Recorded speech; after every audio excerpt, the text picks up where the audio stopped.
jet flying son of a gun, and I'm having a hard time holding these alligators.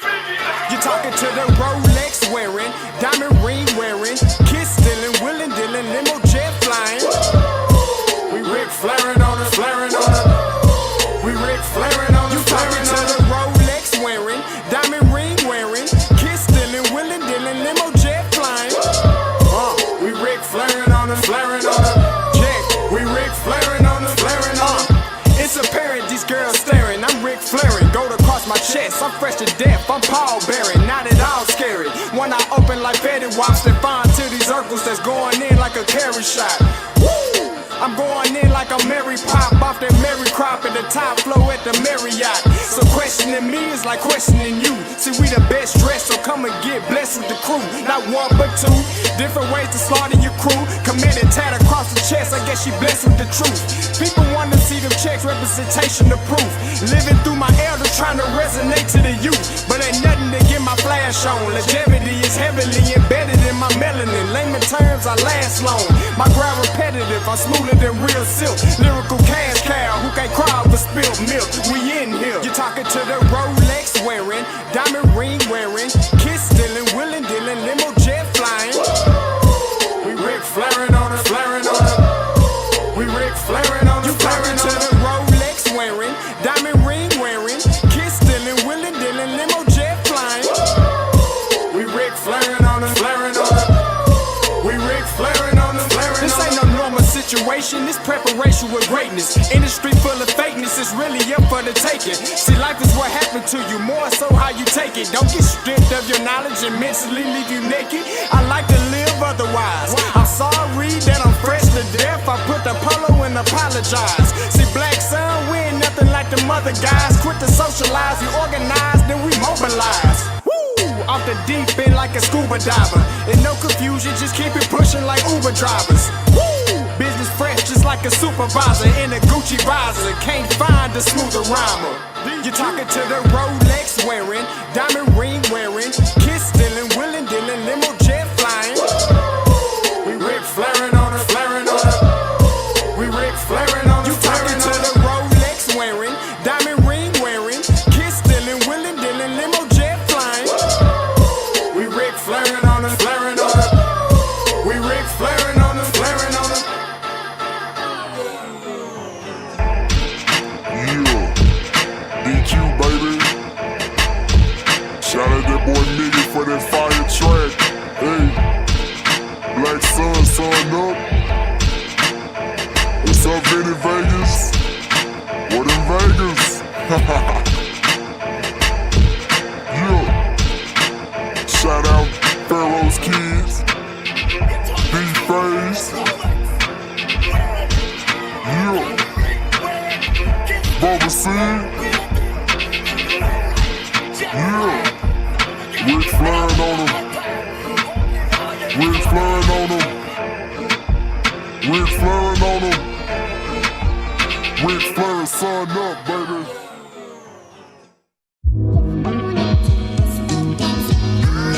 Hey, yo, Scotty, you going crazy for this one. We see what you're doing, we salute you. Hey, let's get it started. It's Backpack Capital One. What's in your wallet? Got a call from my man, A. Scott. I said I got it. Love that you highlighting all of this black. Cut the music! Cut the music! Yo, this is crazy right now. Hey, listen, you already know what it is. It's your boy, Scotty. Happy Saturday. What a wild morning. What a wild morning. You already have heard the news. Ed Reed has been told, asked to step down at Bethune Cookman University. This is just crazy right now. Absolutely pandemonium. My phone has been blowing off the hook. Let me give a quick shout out to my guy on Instagram, Bo James, who sent it to me live. Like once Ed went live, he sent it to me and I got to see it from pretty much the beginning to the end of what was said and what is going on. Listen, if you have not seen it, I was quick on the draw and I screen recorded it. Here is Ed Reed talking to his team about what has transpired at Bethune Cookman. He been getting a bad break at Southern. Some evil people, man, that don't care about your kids. And if somebody gave me a job, they all could come. Probably won't happen. But I'll tell y'all this. My brother died 11 years ago around this time, and we buried him. And I was in the NFL in the cold tub icing when I found out. And I didn't go home. I played the game on Sunday because that's what he would want me to do. Just like I want y'all to keep going, regardless of what happens today. Young men, that's what I've been telling y'all. Right? Yes, sir. Is that right? Yes, sir. Pick up trash tomorrow because that's what we would do, right? Yes, sir. Yes, sir. We was gonna do it anyway, right? Yes, sir. Jaden, where you at? What you said, Jaden, last Sunday?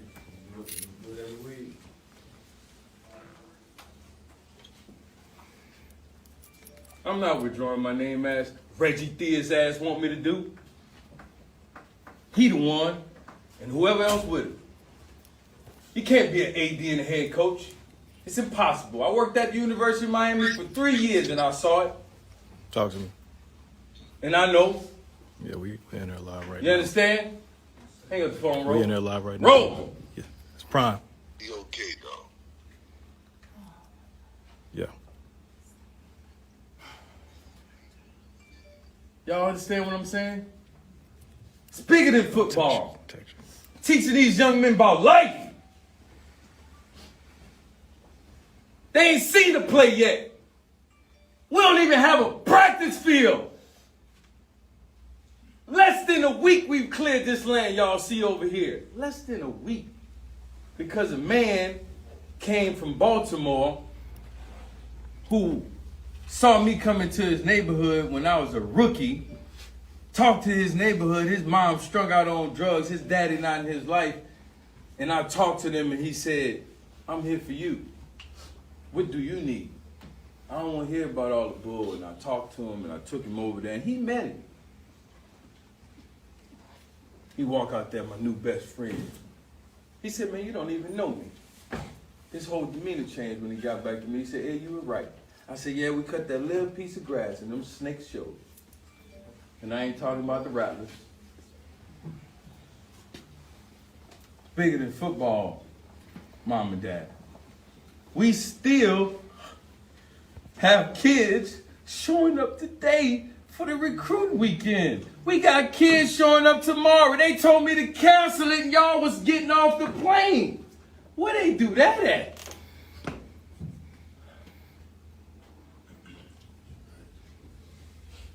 I'm not withdrawing my name. Sis, read the quote. Read the email, sis. Read the email, sis. Bethune Cookman University has announced that Ed Reed has withdrawn his name from consideration to become the next head football coach at the university. That was just one of the drafts, not the... It's not happening. I ain't withdraw my name. Y'all saw me last night. Did I sound like I was leaving? Did I sound like this was a problem, like y'all, like I was getting fired or something? Listen, this is absolutely crazy. Absolutely pandemonium of the... Listen, when I got the information, all I can do is... What kind of shit is that? What is going on at Bethune Cookman? And the thing that I have a problem with, and this is the thing that kills me, is that you would literally fire somebody because they cussed. But you won't fire people that won't even do their damn job at the institution already. You're okay with the lack of people doing their job already on campus. People are getting paid by the state at these institutions and they barely working. Was the lady fired at FAMU for her malfeasance? Was the AD, the interim AD, held accountable for that? Was the president held accountable for that foolishness? It's real funny how we want to hold a football coach for getting upset at the lack of stuff that was done on the campus that he was doing to change, and then it goes crazy. It really goes crazy. It goes dumb. Yo, it's wild. It's really wild to me what HBCU alums love to stand on. It's just really crazy to me. All the stuff that you really stand on, right? It just blows my mind what pricks you and what doesn't. Now, we can sit back, and I'm going to keep saying this till the cows come home. Nobody had the same energy for Deion when he was talking mad shit. Nobody was going to let Deion go because he said Jackson was stealing money. Nobody gave energy the time of day until Deion announced that he was leaving.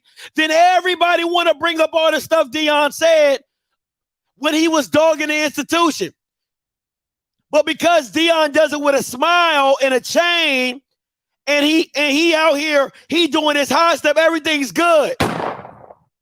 It's crazy to me that nobody had this energy for Texas Southern when they didn't even have their locker rooms done for half the season.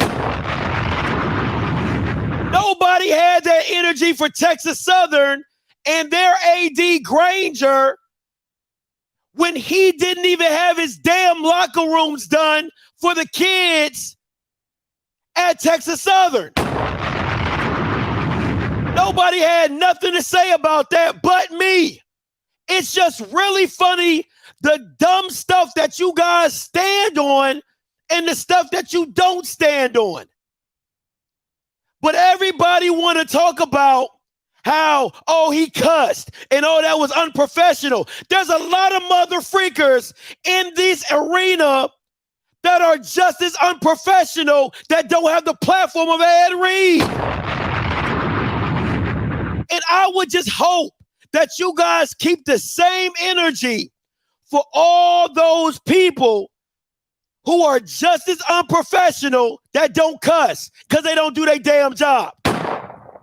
They don't do their damn job. Did you have, let me ask you a question. Do you have the same energy for the Southern AD when Bama still had to go up to the ticket booth to get their tickets? We in 2022, 2019, 2018. Did anybody have that same energy for Roman when Bama's still buying tickets and he's not upgrading the level of Southern? Did anybody have the energy for that? No? Oh, okay.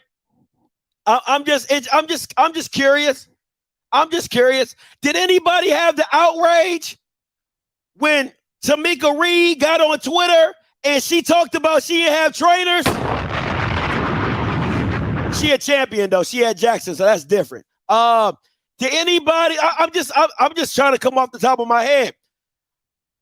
How, did anybody have the outrage when McNair couldn't play the spring season because he didn't have trainers? That's another thing. I got a good one, babe. Oh, I got a good one. Did anybody have the same energy for the AD at Grambling when he let Chelsea Lucas cut her whole damn team? No. I had Grambling people on here talking about, we going to the volleyball championship. Oh, that's what she does. She a winner. And then when it got picked up by national news, because I talked about it first. When it got picked up by national news, then everybody like, hey, wait a minute now. Wait a minute. Why the hell does he still have a job? How does he still have a job? That's the definition of unprofessional. But a man who cusses on Instagram and shows you your flaws, he gets let go? He gotta go? But the people that you're continually paying money to and for, are you kidding me? This is, listen, bro, I swear, I'll put this on everything I love. And I know not all HBCUs are created the same, so I won't generalize. But if I was an NFL player, I would be looking very sideways at a lot of HBCUs. It just is what it is. You guys can say, Scotty, oh, you into that celebrityism. You Bamas don't have resources. Some of you, I won't generalize out here. Some of you do, some of you don't. We'll say that. Bethune does not. How about that? We'll stick on Bethune. Bethune does not. Okay? And you literally walk your resource out the door. That is pride. That is an ego. That is an ego issue. That you couldn't go to Ed Reed and just say, hey, listen, Ed, we don't appreciate what you did, blah, blah, blah. Hey, going forward, that can't happen. Going forward, we're not going for that. Because you know why? Reggie Theus would like that same amount of respect.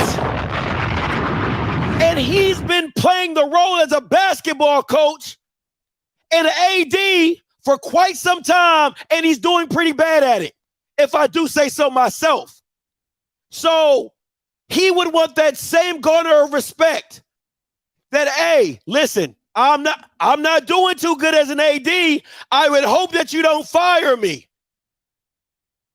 Really? A lot of HBCU people would love the same respect. Man, listen, I'm telling you, I do not want to get really ugly right now. I really don't. Because I'm really upset right now.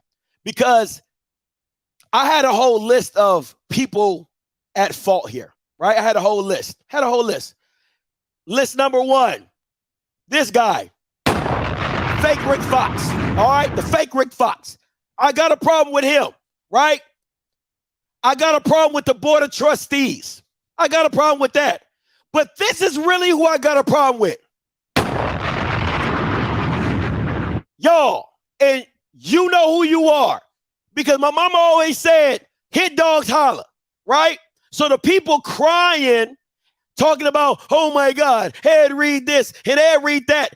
I want you to keep the same energy when a kid comes out and says, this has happened at the institution. I want you to keep the same freaking energy. You know how many times I get calls from alums talking about, oh, Scotty, I can't say anything. I don't want to get pushback from my alums. I don't want to get pushback from my institution. Do you know how many times I get calls like that? Oh, Scotty, I can't say nothing, but I love your platform. Oh, maybe you can talk about it. Do you know how many times I get those phone calls? I get those DMs. I get those text messages. I'm asking for those people, right? When you have a problem at your institution, because what bothers me is you don't care about the bowling team. You don't care about what happens to the lacrosse team. You don't care what's going on with your volleyball team. As long as those kids are showing up and showing out or winning whatever, winning your little Commander SWAC championship freaking cup or whatever, you don't care about their health and well-being. Because all you see it as is, I went through it, so they have to go through it. No. Because to me, that's the opposite mindset, right? My future wife, she didn't grow up in the best conditions, but she's not going to tell her kid, she's not going to tell my kids, she's not going to tell her kids that, oh, you know what? Since I went through it, you got to go through it too. That's never been the standard for anybody who has got out of something that can change the life of somebody coming up in it. I want to make it better than what I had. But a lot of HBCUs and alums, they'll tell you some shit like this. They'll be like, oh, well, it didn't bother me. Oh, I had roaches So that, you can get roaches too. You can go through roaches. I had mold. My financial aid was jacked up. Bro, come on, man. Like, this is complete and utter malfeasance by Bethune. If you want to recycle an HBCU coach, do what you want. Do what you want, Bethune. Because this is what it just comes down to control. That's all it comes down to. The control. This is just utter mouth. You want somebody you can control. Go find you a recycle coach. Go find you somebody off somebody's sorry ass staff. Go find somebody like that you can control, that you can manipulate and control because of a paycheck. That's really what it's all about. That's truly what it's about. A lot of you guys get on here and talk about, oh, these HBCU coaches don't say. No, it's the same damn reason that you don't speak up at your own damn job. I can't lose this check. I got a rent payment. I got a mortgage payment. I got a light bill. I got a water bill. I got kids to feed. I got child support. It's the same reason. You give these coaches too much credit. Oh, my coach won't say nothing because he loves the institution. No, your coach won't say shit because he's getting a paycheck. And the paycheck stops if I say something. That's why your coach doesn't say anything.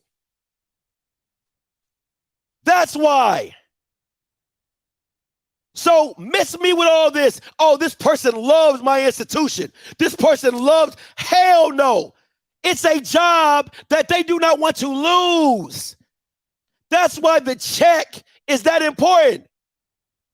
So I ask you this, right? Because I'm going to get some calls from old heads and, oh, there's a way to say it, Scotty. There's always a way to say it. You can do things behind closed doors. Okay, that's fine. That's true. That's absolutely true. How many times have you done that at your own damn job? How many times have you said something at your own damn job? How many times have you gone behind closed doors and asked your supervisor? And if you have, has it changed? How many times have it changed? It could happen. It could not happen. So when all the people talking about, oh, Scotty, you have to go behind closed doors. No, you don't. No, you don't. Because if that was the case, the kids at Howard wouldn't have to freaking protest to stop having mold in their dorms. Did he get fired? Did that president get fired, baby, at Howard, who had the kids living in mold at their dorms since it was so unprofessional? Did he get fired? And that's the illustrious Howard University. It's just really funny to me. Did the person get fired at Spelman when them girls didn't have no AC? Did they get fired from that? It's just really fun. Oh, my God. I'm just, that's just amazing to me. That's just really amazing to me. It's just funny to me. It's just funny to me. That's on national television. Your students protest over having to live in mold-infested rooms, going to mold-infested classrooms, and the president didn't get fired. Nobody got in an uproar about that. It's just really funny to me what HBCU alums love to get in the uproar about. Oh, it's all about respect. Oh my God, he didn't respect this. Do you respect the students? See, y'all, I keep saying to you guys, and I don't care, you little Scotty, you don't understand. I don't want to understand. Listen, I'm done trying to understand, because all I ask you to do is, who's looking out for the students? That's the thing I care about. There is no institute. There is no Southern University without the kids in the band.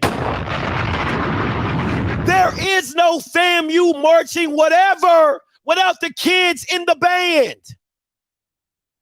There is no FAMU football team without the kids on the field. So I don't care about the colors. I don't care about the logo. I care about the kids. And with Bethune Cookman, I promise you, all those kids who came because of Ed Reed, they about to leave because they no longer have Ed Reed. Call lines are open, 518-263-8124, 518-263-8124. Man, I'm telling you right now, I'm already on 10.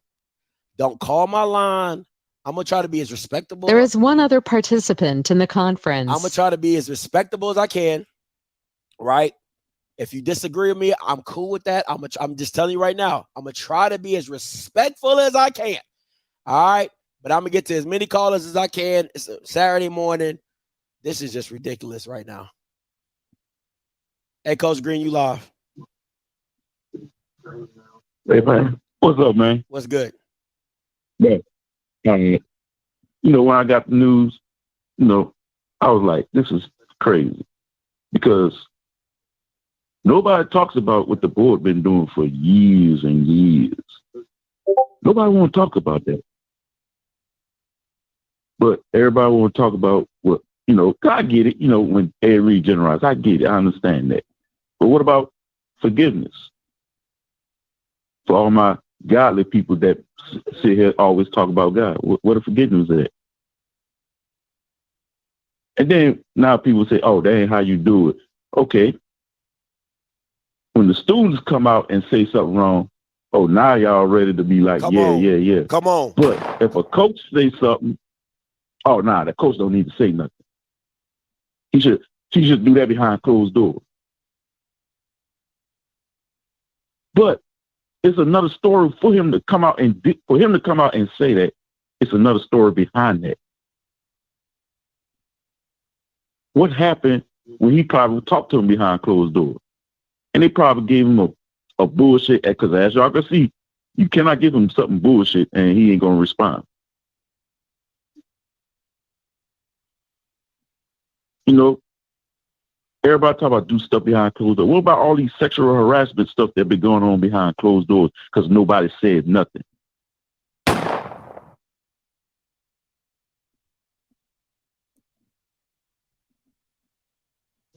You know, them Grambling players got fed up and protest. Y'all remember that? Oh, with the locker room conditions, the football conditions. Yeah. It took them for them to come on the outside to say something. They try to talk about it behind closed doors. They tried.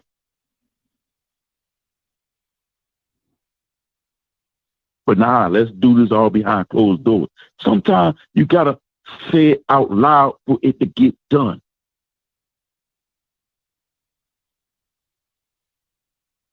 Because behind closed doors, not fixing some of these problems.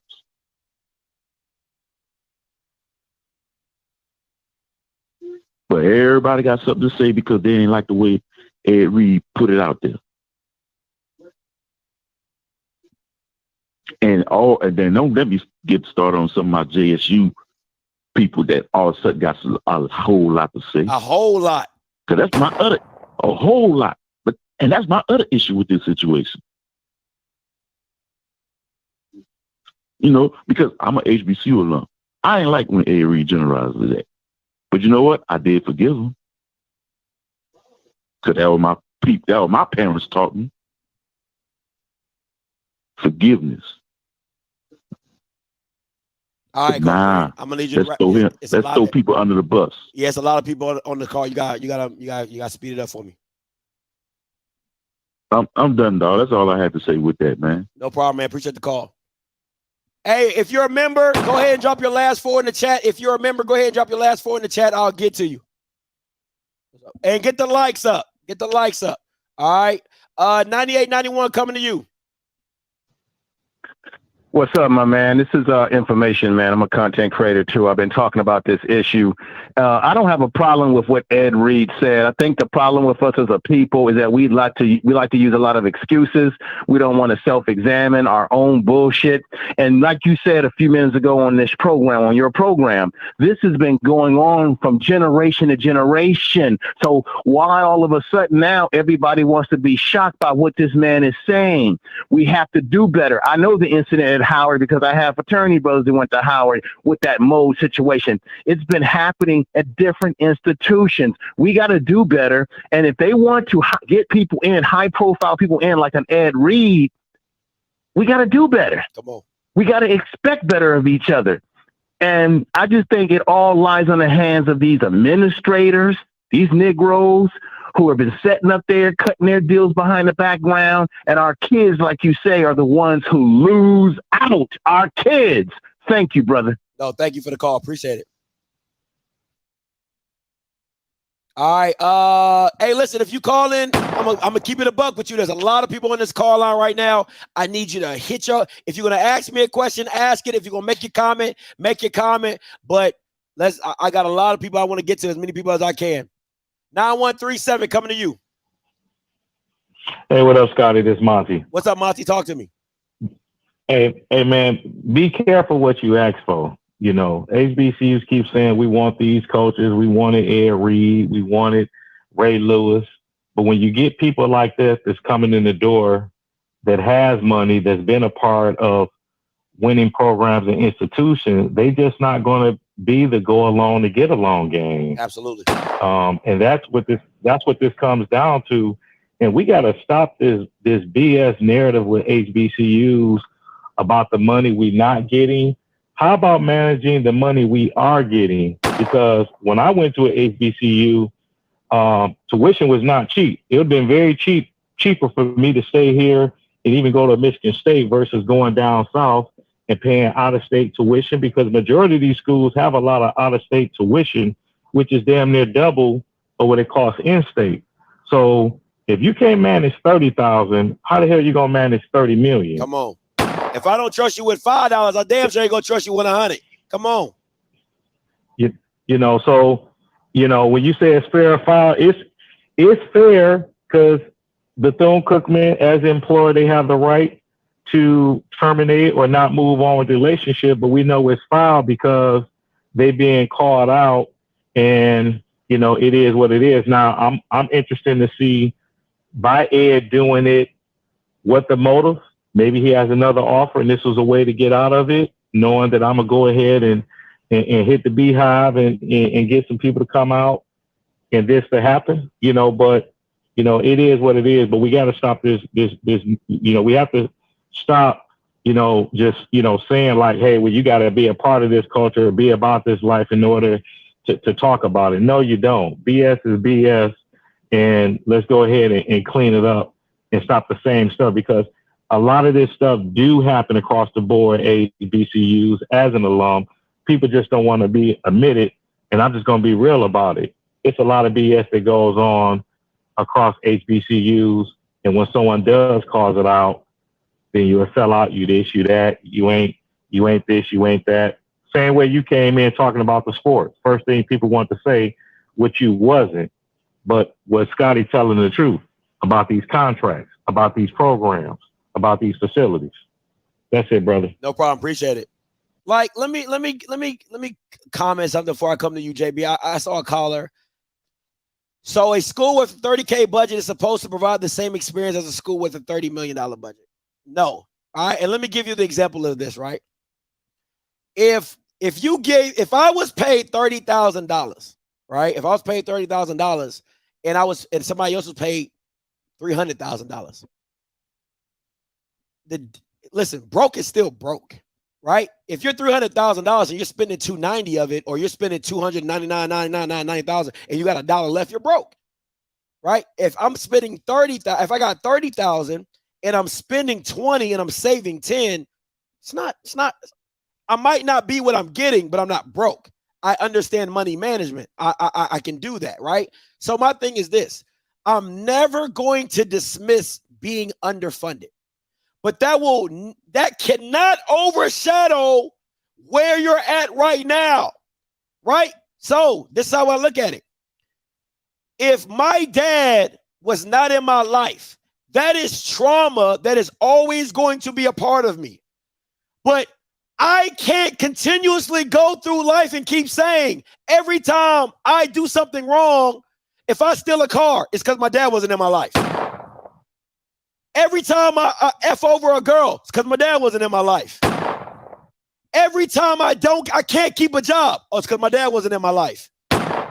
Anybody in this chat would be like, all right, now, Scotty, we understand that your dad wasn't in your life. But you can't keep using that as excuse. You got to do better for where you're at right now. So it doesn't mean the trauma goes away. It doesn't mean it didn't happen.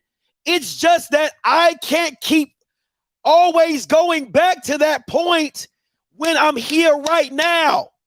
What are we doing right now? How am I fixing it right now? How am I managing my trauma right now? All right. Dre coming to you.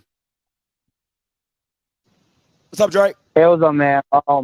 I agree with the last caller. It's fair because their employer, and technically they didn't have a contract even though they was working on it, so they could kind of do whatever they want. It's foul because they could have handled this. They could have talked behind him. He'll be like, hey, you can't really be doing that with the woo. But doing a bad job. And it's going to be hard for someone to take that and have the impact. You know, the one thing folks could lament about Prom is that he loved the kids, and whatever he called out, he fixed himself. You know, that new practice field that they want to act like that came out of nowhere. Prom did that. Prom. Them uniforms with when he was talking about why they ain't got names on that Prom thing. You know, so like they have real change. You need to have someone who has the ability to speak and ain't affected. Like I said before, when you got folks that got 50 million, 60 million, you cannot stop them from saying what they want. You're not going to be able to do that. That's so, right. You know, I mean, Ed said what they said. Bethune was probably embarrassed. And regardless whether Fred is there or not, the work still has to be done. It does. And you still now you sit there, you got somebody who, like he had Adrian James on there who got millions. It's nothing for him to get together by, yo, I need 10 people to give me 50K each. And stuff like that. It's nothing for him to put a phone call through. So you're right, you're losing a resource, and I'm willing to bet you probably won't get another HBCU retread because that was my main thing with my alma mater. I didn't want another HBCU retread, and I told you that. Yeah.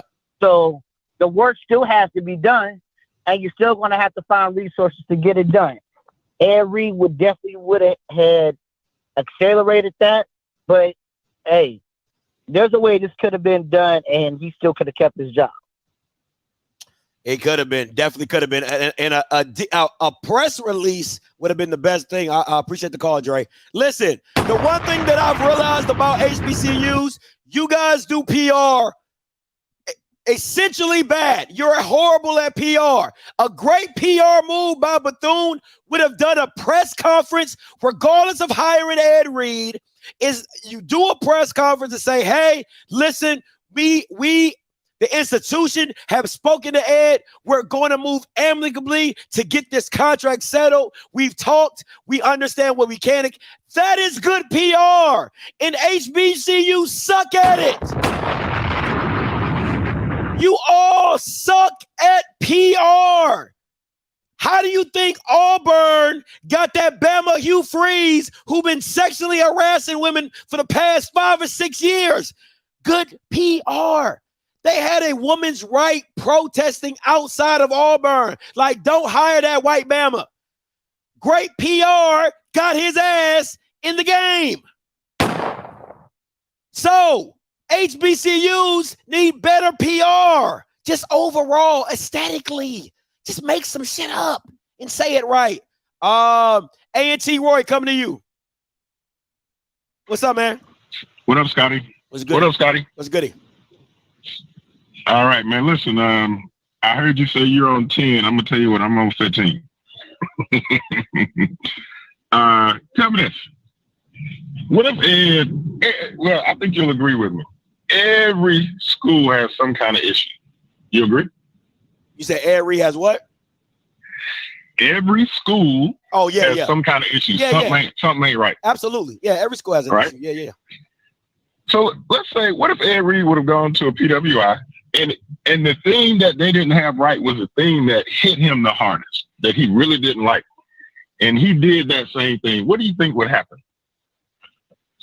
Probably would have got fired.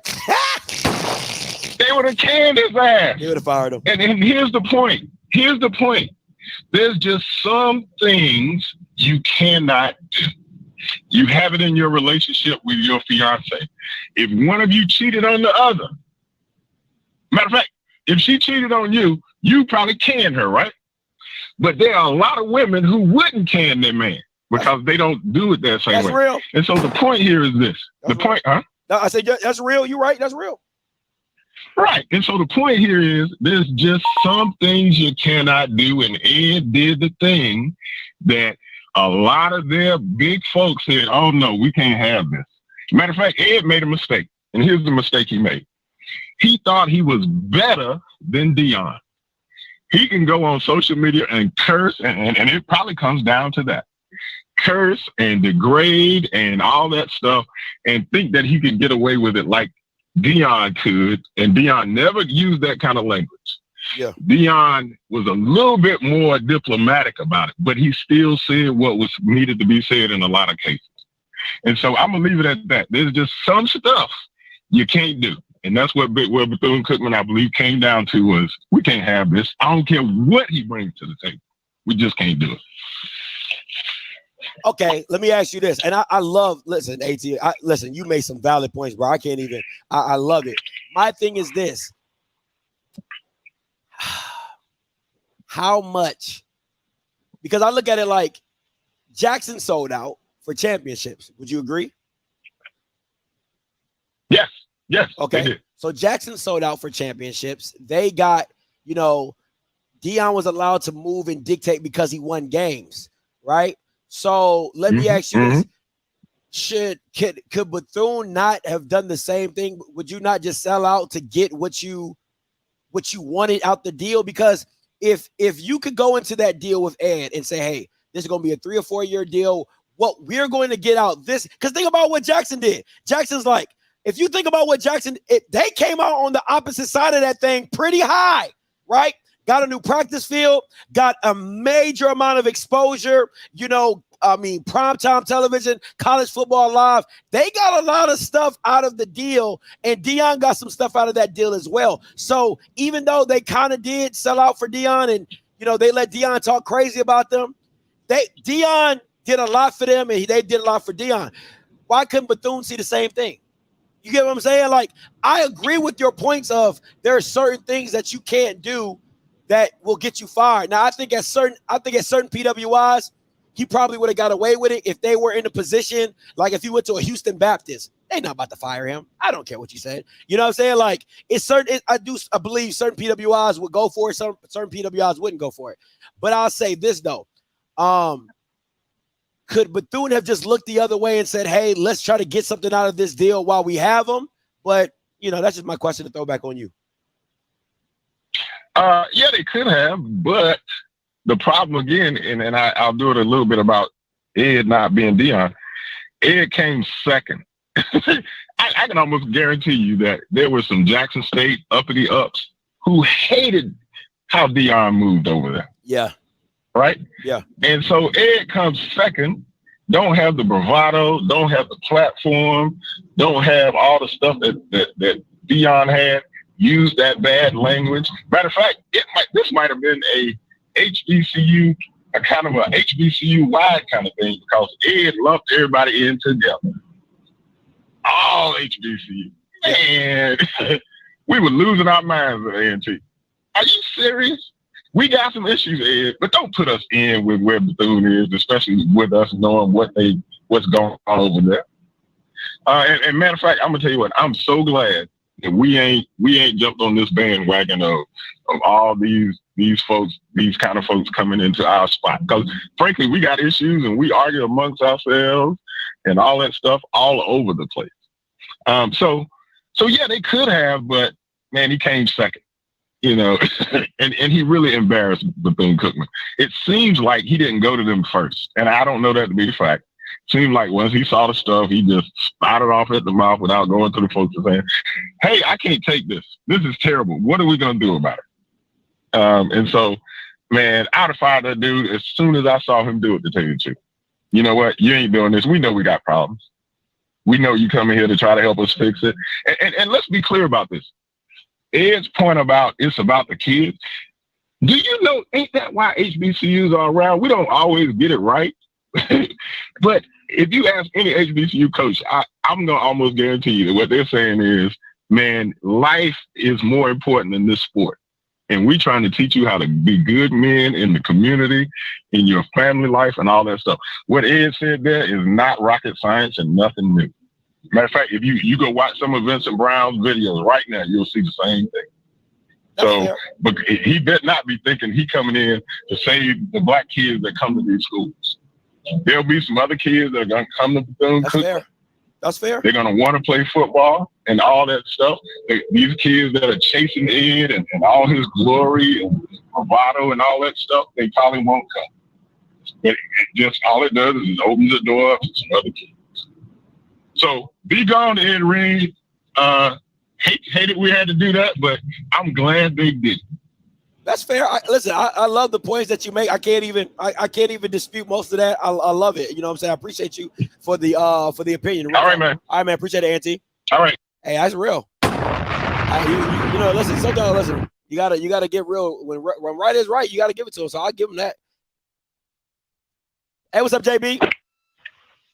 Scotty, how you doing, sir? What's goody, man? All right, check this out, right? Okay, remember over the holidays when he was first hired, what was the first thing I said? I said, admin, do not screw this up. I also talked about, well, actually, there are three people we have not heard from. We've heard from Ed Reed on IG, and we've heard from the fans. We haven't heard from the AD, the interim president, or the BOT chair. We haven't heard from any of the leaders at our school.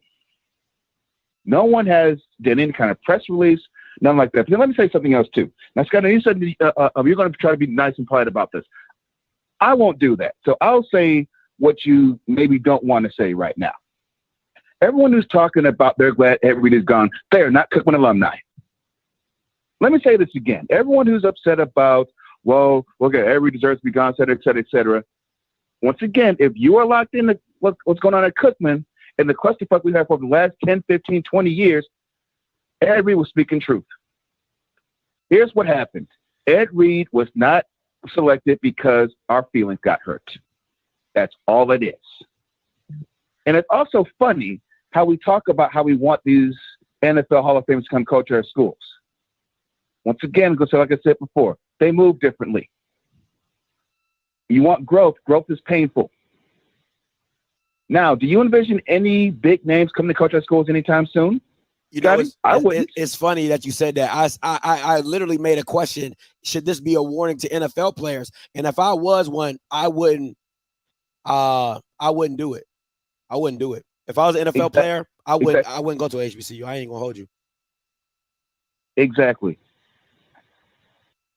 And I'll go one step further. About this, D-Lo, how the hell are you going to tell me what the truth is and whatnot when I'm an alum and I speak to alums and I know what's going on in my own damn school? So you need to slow your roll, homeboy. But now let me say this also. Let me get last thing before I get off this call and whatnot. This is like inviting a woman to your house. And your house is stinking. You ain't washed the dishes and you ain't washed the clothes. And the woman goes and blasts you for your house smelling bad. You're not upset. Well, actually, I take it back. You're more pissed off about the girl saying your house is trash than you're about washing your own damn clothes and your own damn laundry. She'll tell you, baby, wash your clothes. Wash your dishes. He said, no, man, you say my house stink. It's the exact same thing. Principle here. If you want to move forward, you cannot let your feelings and your personal pride get in the way of progress.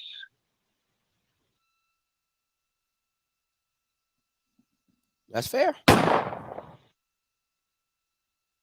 right, man. I'm done, bro. I appreciate it, bro. I got things I got to do right now. This year just made my damn head hurt. I appreciate the call, JB. It says, stop all the facilities talking. Local school district can raise taxes for tax abuse and authorize a ban issue to pay facility. HBCUs cannot do that. Stop it. Thank you, Mr. Brown. Appreciate that. Let's see where we're going next. Is any You said 976. Oh, that's Gabe. He just got. Oh, here it is. What's up, Gabe? What's going on, Scotty? What's up, G? Hey, now, I'll say this, man, because you and I was talking about this like a day or so ago. Look, now I was kind of like 50-50 thinking, that this might happen. But I tell you what, this most definitely gonna throw them behind the 8 ball when it comes to recruiting and all that. Because now, absolutely. No, I said absolutely. They way behind the 8 ball now. Oh, they gone. Yeah. So whatever coach they get, he's gonna be struggling. But I guess all I'm saying is this right here. Like you were saying, he might have been thinking it. And a lot of stuff that Ed was saying was true. But at the same doggone time, you calling these folks, I'm talking about, got on social media and called these folks motherfuckers. And it got back to him. Now maybe, go ahead. Like I said, now me, I guess because it's so late in the game too, I'd have called him in the office and say, hey man, like you said, a little while earlier, hey man, now I don't appreciate you calling us out our names like that. Okay, you got a problem with us, you come to us. You don't kick it like that, and then go forward. You know what I mean? Let me ask you this, and I can throw. I should have threw this to A&T Roy, but as you're talking, it kind of hit me. A lot of people are saying that they didn't have a contract, right? There was no reason that they could do it because they didn't have a contract, and they could do this so free willingly because there's no contract. I asked you this: if a kid comes out with a scholarship and comes out against the school, should they release a kid from the school for speaking his truth? That's a good point. No, you're right. You know what I'm saying? You're right. That's a good point. You're absolutely right. Even if because people are going to say decorum, right? But that's not true. Like people love to dictate, you know what I'm saying? They love to dictate their points when it fixing it. Nobody says decorum when kids come out and say, this is going on at the institution. I'm having this happen. I'm doing this. People just say, why didn't you talk to a leader? Why don't you go behind closed doors? They never say decorum. But then when people take it to another level, they start cussing and adding adjectives that don't need to be there.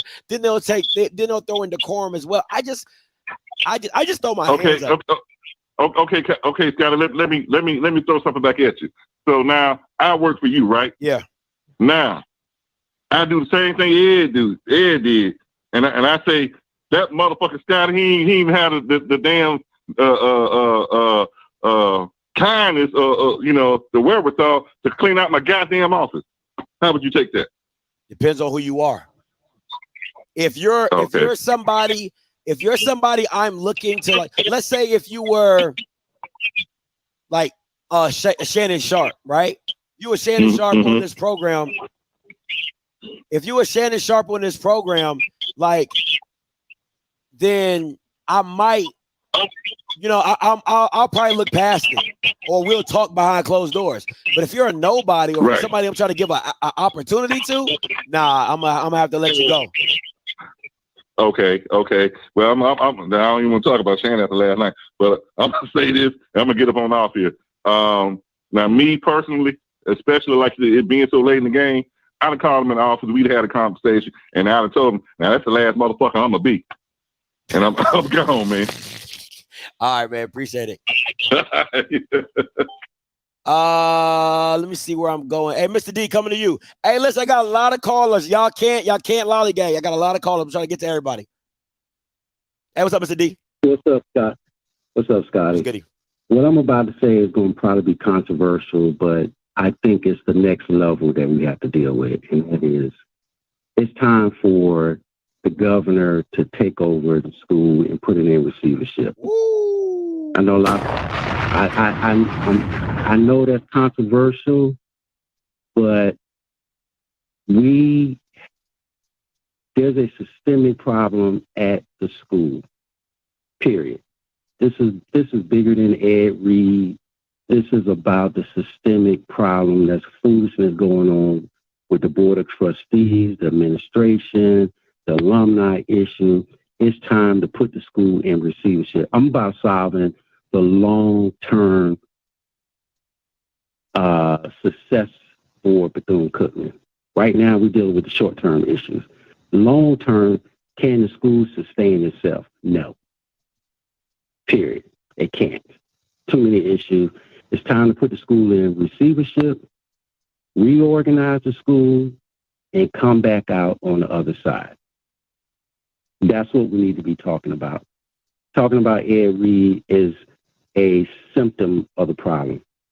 It's like you got a sore, a cut, but what caused it? We got to look at, because right now, BCU is death by 1,000 cuts. It just keeps cutting itself. It got to stop, and it's time to put the school in receivership. Hey, appreciate the call, Mr. D. Let me where are we going? 2077. No, I'm gonna go 2422. 2422 coming to you. Hey, caller, you live. Hello? Yeah, you live. Hey, can you hear me right now? I can hear you right now. Hey, thank you, bro. I'm good. I appreciate that. Look, hey, man, I'm going to tell you something. Remember just about a week ago when Ed Reed was up there crying and stuff like that, said he was out there trying to get somebody else to get him out there helping with this stuff like that. That's a bad thing. And he said he wasn't already hired. Look here, but I'm going to get past that right there because I'm thinking already that he went past that. Now he's going to leave Bethune. I'm glad about that. And this is another thing I'm thinking. Look here, I'm thinking of that Colorado State job out there in Colorado.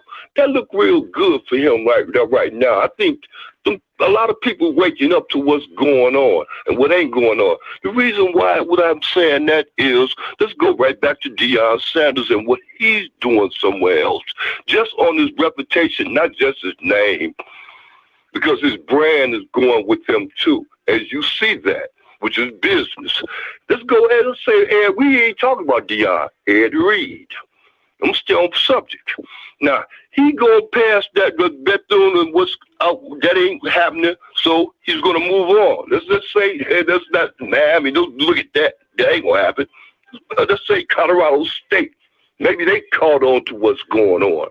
Now, he's going to exceed and go on and be good. What are we going to say about him now? He pulled the Deion Sanders on us? Let me ask you this. That's the question, brother. Are you a graduate from any HBCU?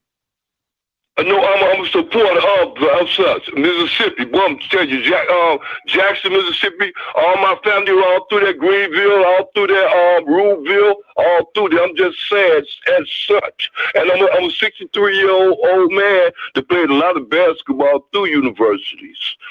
And affiliated with the universities. So I'm going to go there. Have I been to, okay, wait, go answer the question, brother. Go ahead. No, that was it. People in the chat were asking if you was an alum or anything. Yeah, I'm 3 years old. I'm 6'4.5". I played basketball through my life. It wasn't at no black university. It was at other schools. Gotcha. But that's not my point. And I'm a black man. Not a man, but I'm just saying. Hey, listen. My point, stick to the point.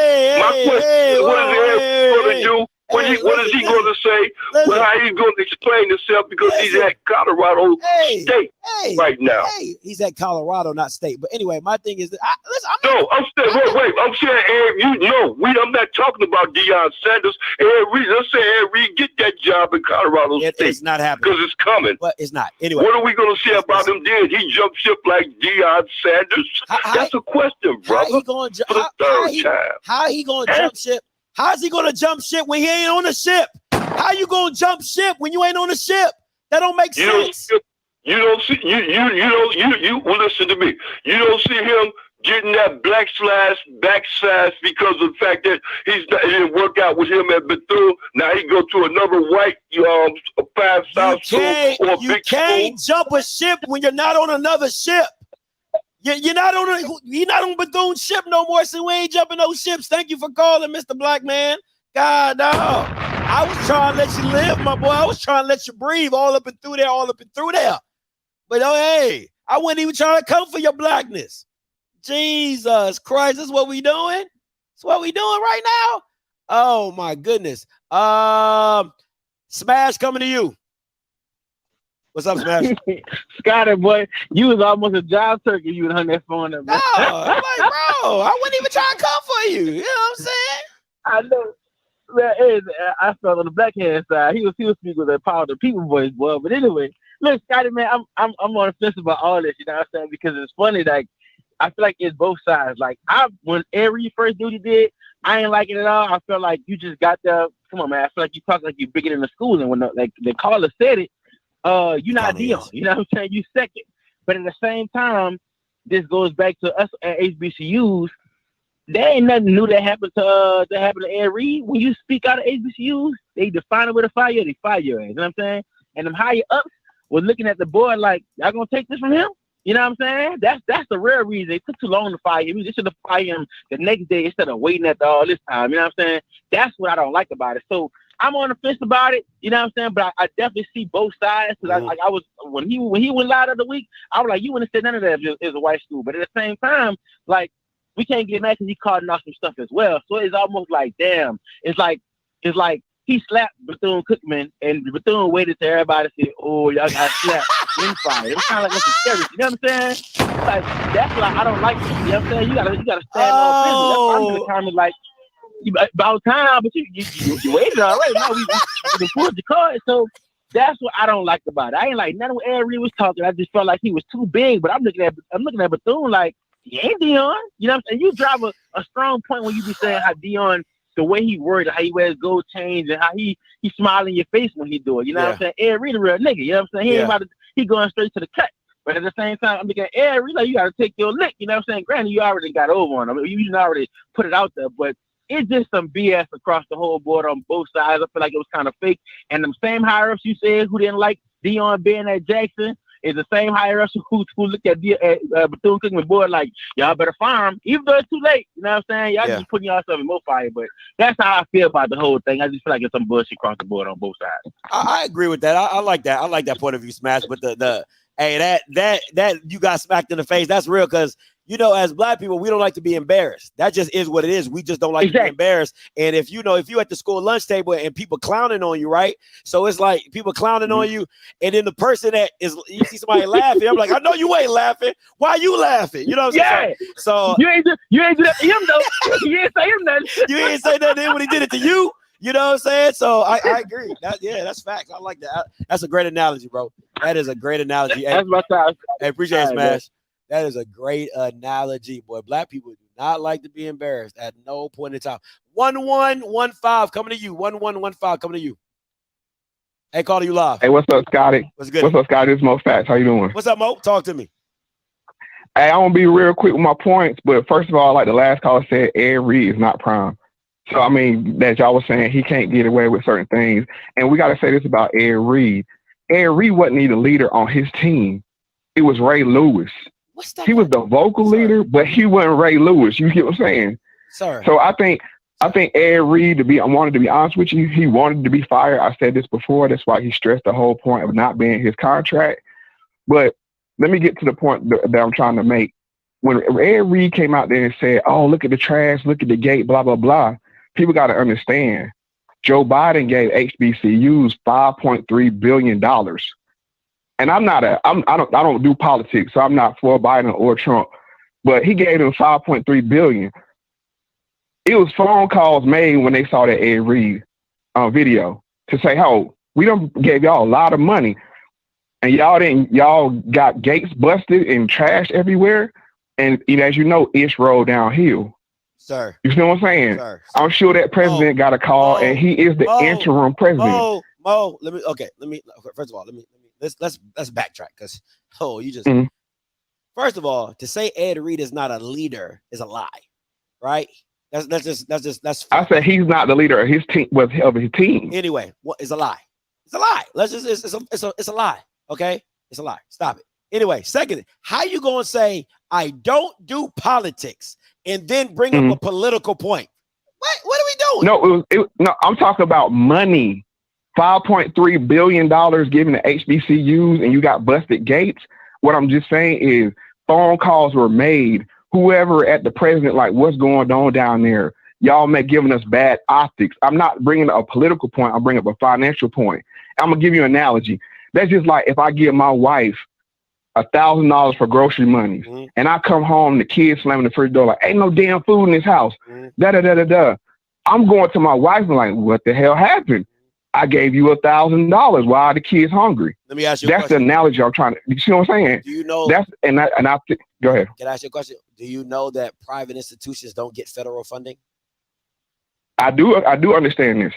So why are you bringing up a federal point when they're Because they got $33 million for Bethune Cookman out of this deal. This wasn't this was to all HBCUs, show me private and show public. me the link. You got to send that link to me because why would a private institution get federal funding? That's the definition of private. Like, I don't get federal funding. This was to all HBCUs. I can send you the link. You know what I'm saying? I look, my name Mo Facts. You know what I'm saying? I'm coming with the facts. This is straight from the whitehouse.gov website. And that's what I'm saying. The two board of advisors that were appointed with Dr. Tony Allen and Glenda Glover. This is who we need to be calling and asking, where is the hell is the money? You see what I'm saying? We trying to eat the snake by its tail. You got to go to his head because our campuses shouldn't be looking like this. And the reason why I say our campuses is I left a PWI to go to HBCU. You see what I'm saying? I left Appalachian State to go to North Carolina A&T State where I graduated from with honors. You see what I'm saying? Okay. We need to say, where is the money? That's my point is Black people need to say, where is the money? You see what I'm saying? I'll say this, Mo. I'll listen. If you can send me that article and I can pull it up and show everybody, I have no issues of doing that. You see the number at the top right there. Text the link. All right. So that 214. Soon as I get off here, I'm gonna text it to you. Yeah, please and do so. So I agree. Listen, I agree with you. If Bethune got $33 million, I want to see where $33 million went to. I wholeheartedly agree with you. Listen, I'm right there with you, my boy. If they got 33 mil, I'll be like, where the order that? Where the 33 mil go to? I would love to see it. So I agree with you on that. If that's a factual point, I wholeheartedly agree with you. I'll send you two links. I'm saying as soon as I get off here, but I ain't gonna hold you long. But the last couple points I want to make is one: Black people need to solve their own problems. Almost every HBCU got A&T or AM in their name. What does that stand for? Agriculture and technology, or technical, or agriculture and manufacturing. Bro, why do we have poor grass on our fields? And we have agricultural universities. We should have the best grass there is. You know what I'm saying? Black people, we got to start solving our own problems. We can't grow grass. Is this what we're saying now? That's fair. That's fair. You see what I'm saying? Yeah. And then, like, the last point I want to make is, where's our Brett Favre at? See, we always talk about the Ed Reeds and the primes or whatever. Brett Favre made phone calls and got $4 million worth of funding for his daughter's volleyball stadium at a mid-tier university. Yep. We need to have people lobbying for us, these athletes. And I said this is my last point, but the reason why HBCU sports is so important is our genetics, our athletics, is our intellectual property. And they're being brain drained out of our communities into white institutions. And then they give them white agents, white lawyers, and oftentimes white wives. And that money goes right out of our community. This is why HBCUs is so important. And that's all I got to say, Scotty. Thank you for giving me the mic. And let me clarify one more thing.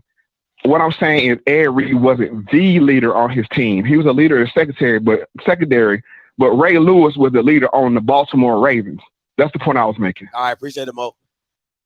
Listen, just because it's old doesn't mean it's not right. I mean, this is the Department of Treasury, which is a federal funded system, gave money to Bethune, which is a private system. So clearly, if they can do it on one end, they can do it on the other end. So clearly, he's not wrong. So all the Bama's in there, they're private. He wasn't wrong. That's why I brought up the ad. And shout out to my boy Thad for sending me this. So he ain't wrong. You might be mad that it's old, but he ain't wrong. And that's the whole point, is to prove that he's right.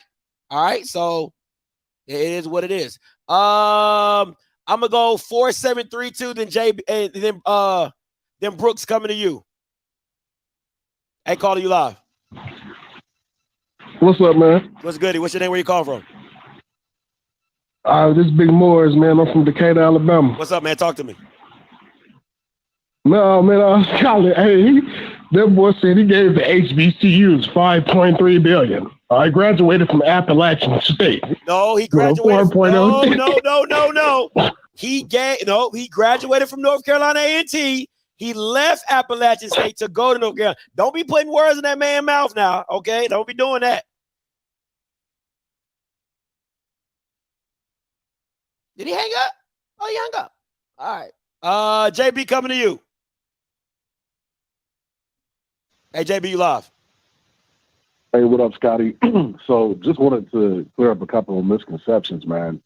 Private HBCUs, they do receive federal funding. Thank you. The money that was allocated by the federal government, that was COVID money.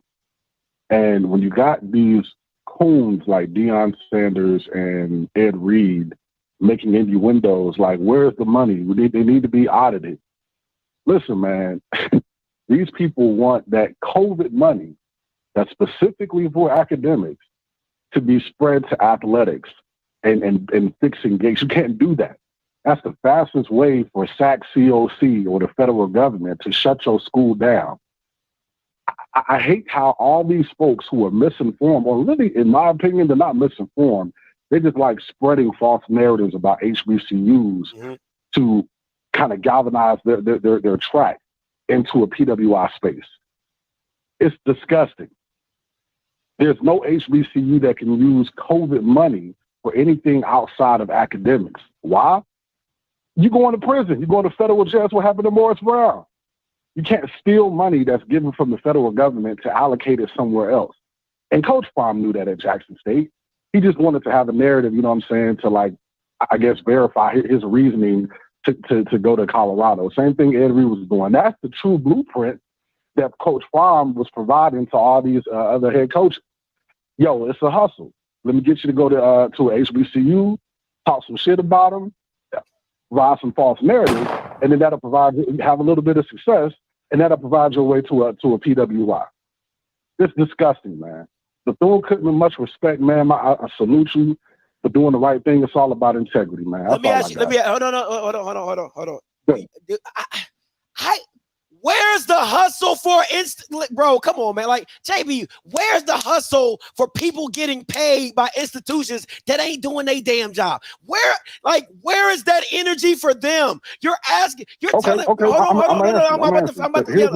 Go ahead. So I'm not gonna lie, man. That's a universal problem. So any where's the energy that have been associated? Wait. That's been associated with PWIs, whether we attended a PWI for grad school or whether we've actually worked for one. We can tell you, man, that is a cancer at PWIs as well. It just doesn't get publicized like that because it's not a sexy You're not story answering the like question. You're not answering the question. I do not listen. I hate when people do that.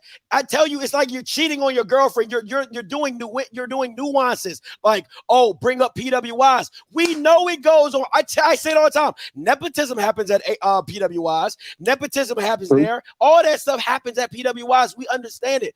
All I'm saying to you and HBCU alums that have a problem is like, bro, it's really funny to me how much energy you have for Ed Reed, but you do not have the same energy for people in power at the institution that are not let go. It doesn't make sense. So here's the thing, man. We can't make these blanketed statements and saying the HBCU community does not have that same level of energy for our schools, when in fact we do.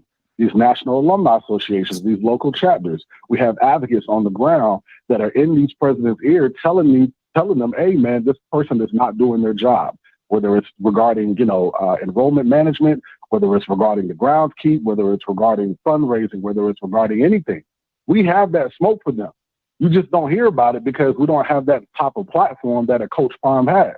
Now let me pose a question to you. When it comes to Ed Reed, he likes to record every fucking thing, as does Coach Fromm. Why is it that there's no video of this alleged trash that was on the ground? Where's that video at? I'm of the belief that the shit never really happened. Bye, JB. Bye, JB. Bye, JB. I'm not about to.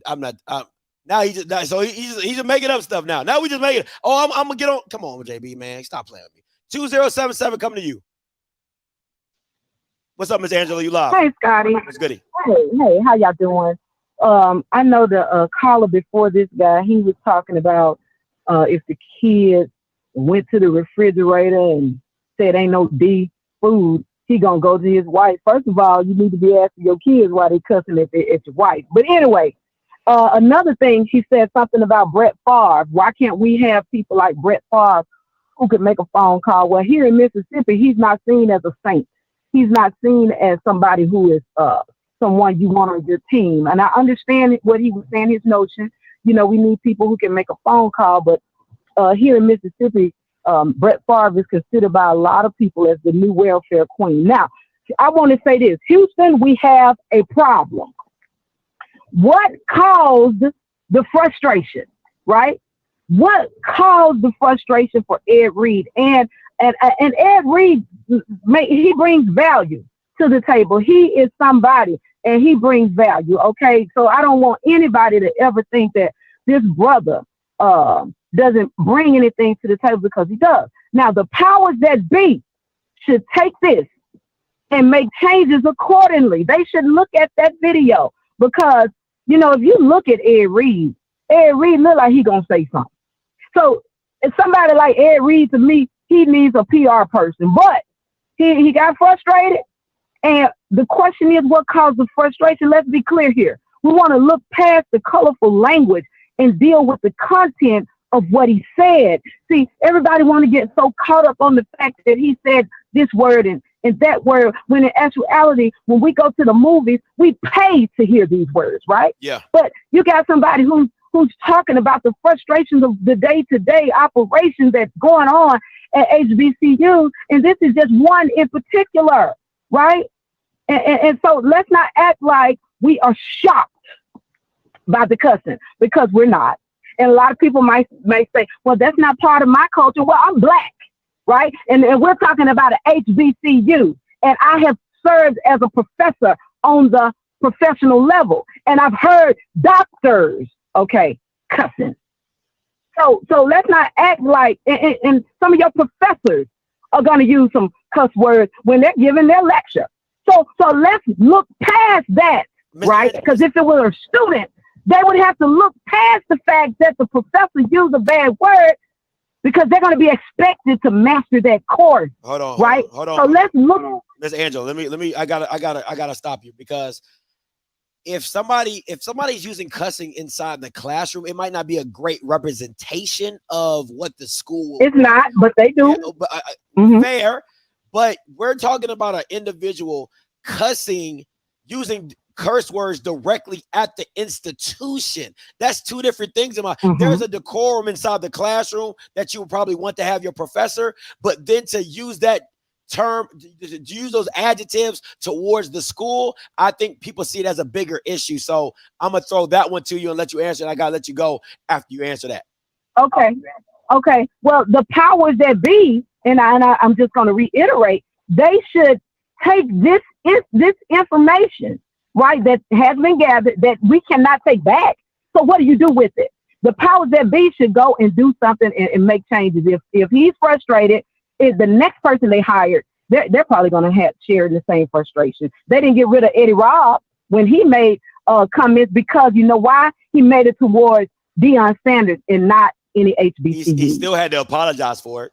He He didn't really apologize. That wasn't a real apology in my opinion. But he had. But yeah, I get what you know what I'm saying. But hey, appreciate the call, Miss Angela. You know what I'm saying. So, let's see where we going here. I got a lot. Hey, Rocky, coming to you. Hey, what's up, Rock? Hey, what's up, Scotty? What's up? What's going on, man? Hey, man, this is unfortunate, bro. And again, I think Ed Reed probably should have represented himself and the university in a different way, right?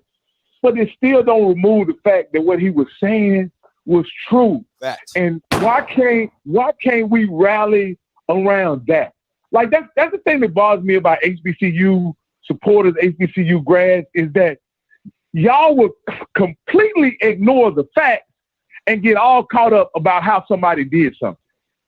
The fact of the matter is that there is no proper way to mismanage. There is no proper way to neglect. There is no proper way to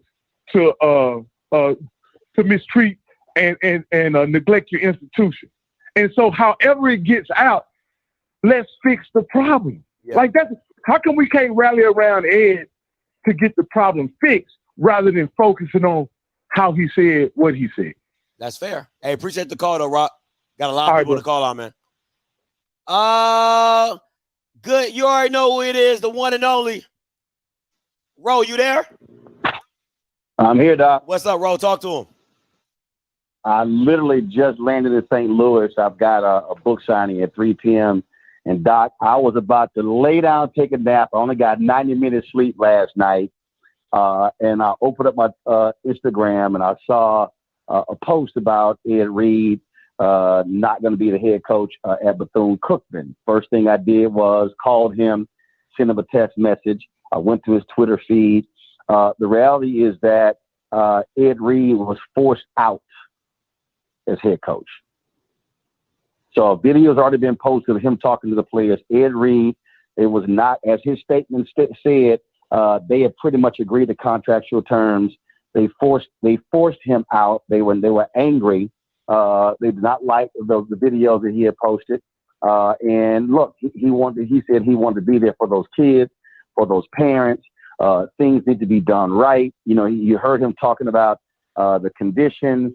No locker rooms, no showers, players sitting here washing their own clothes, trash and things along those lines. And he in the video that was posted when he informed the players he's been forced out that he wanted to be there for them. And so here's the deal: the Bethune Cookman University president is done. Look, my team is going to be reaching out. They're going to have to speak. Athletic director Reggie Theus. I'm going to give him a call in a second.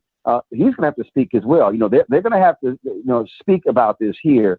And look, I get it. You're a university. You don't want to be called out. You don't want an incoming coach calling you out. But here's the question: what he was calling out, was he correct? Yes or no? And the bottom line is, there's a base level that you need in terms of resources for your student athletes. Okay, high schools, junior high have base level. I take it back to I went to William Holland Middle School in Houston, Jack Yates High School. If I was shocked to find out players are washing their own clothes, their own uniforms. That's crazy. You can't have a football team and you don't have an adequate locker room and showers. That's just basic and fundamental. Yeah. Remember when Dion showed the practice field at Mississippi Valley State, which looked like just a pasture. I mean, look, there are some. If you're going to field a program, there are some basic fundamental things that you need. And what I'm going to be monitoring next is what's going to be the response of those parents, absolutely, of those athletes. Are they going to now respond? And I'll tell you, I'm going to use Florida A&M as an example. It was a lot of folks at FAMU who was pissed at me when I reported on the football program and the band. And there were a few alumni who came up to me, but there were more alumni. Let me be real clear to everybody listening. There were more alumni who emailed me, who came up to me at the Celebration Bowl, at the Bayou Classic. Students, even band members said, Brother Martin, thank you.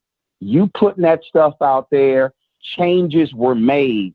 And look, Ida B. Wells Barnett, and I have her portrait I have her painting on my office wall. This is what she said: the way to right the wrongs is to shine the light of truth upon them.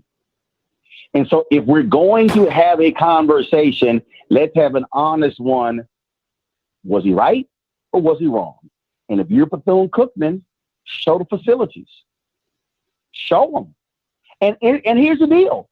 If you're Bethune-Cookman, if your facilities are awful, say it and tell the public what you need. Facts. But running and hiding, but not wanting to talk about it. No, we ain't our dirty laundry. No, that ain't dirty. That's real. Because those student athletes have to go through that. And I'm sorry, you got to just have an honest conversation. And I think a lot of people don't want to do that. They're scared. They're scared of doing that. And they get upset. And as your previous caller said, folks, get all mad.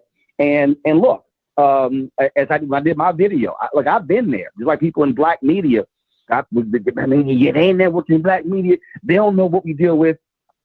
But that's true. But there are some basic things in terms of how we have to operate, and that's what's important. And that's really what they should be talking about. So if they come out and say, "Hey, man, we don't have this, we're trying to rebuild or whatever. This is what it's going to cost." Got it. But now Bethune also is going to have to address this here: how you dissolve your alumni association.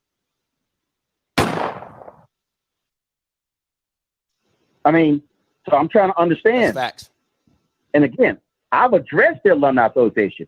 I did an event in Florida with them about fundraising and how to build that. So, and I've spoken on the campus 2 or 3 times. So I'm not talking crazy. Again, the question that this board has to answer is, okay, if you want support, how do you dissolve your alumni association? You're a private institution. Where's your support now going to come from? Absolutely. If you're trying to dissolve it. If you're trying to dissolve your alumni association, we now have to address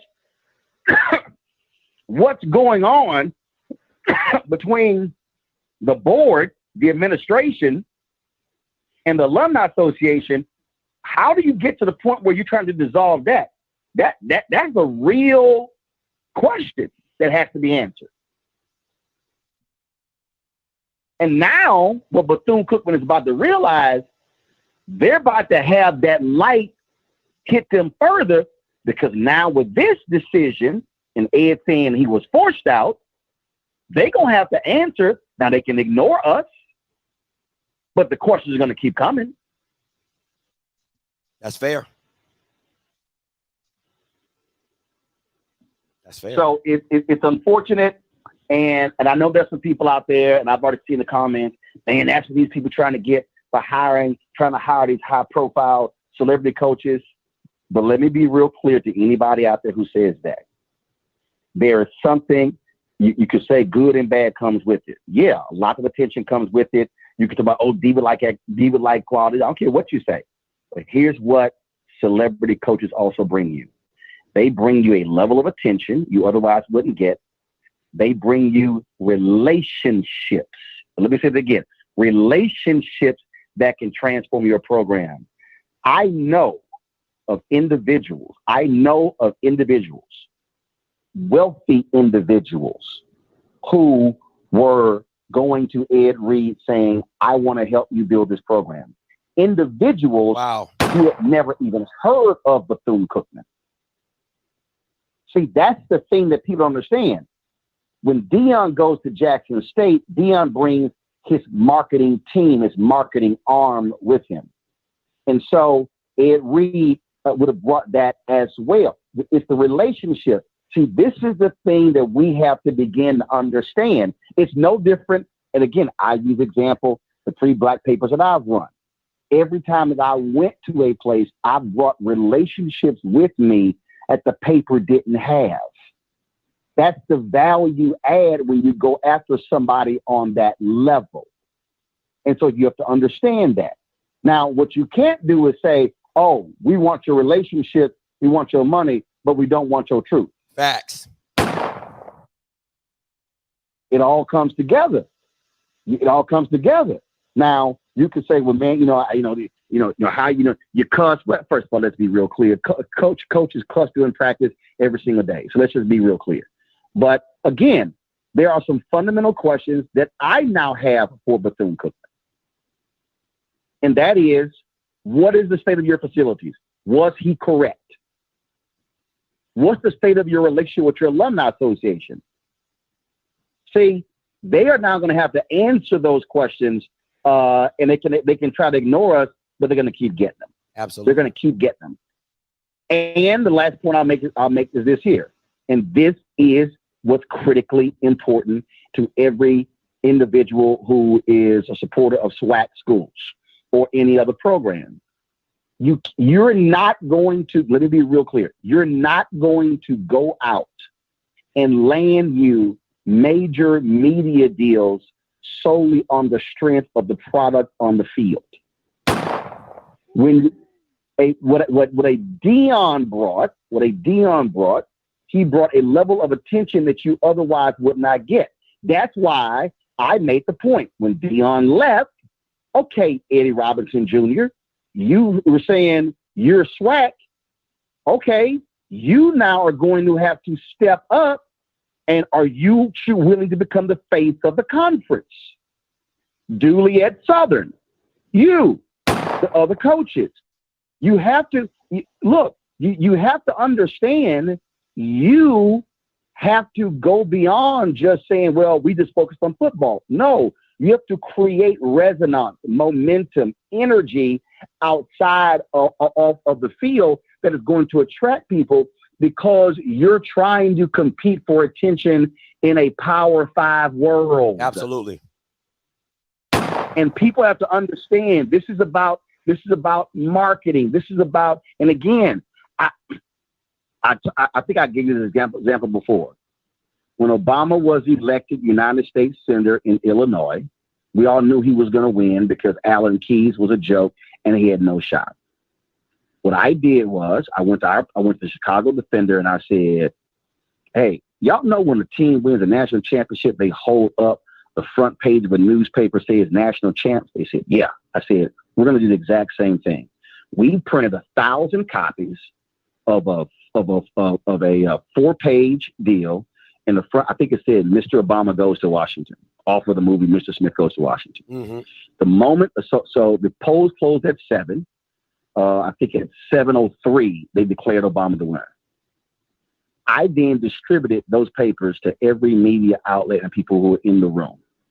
Every media outlet was holding up Mr. Obama Goes to Washington, Chicago Defender. That's called guerrilla marketing. It did cost me much. Boom, we got media attention. When you are the underdog, you have to do things like that to generate attention for your product or for your program. That's what they're now going to have to do. And I'm telling everybody right now, listen to me clearly.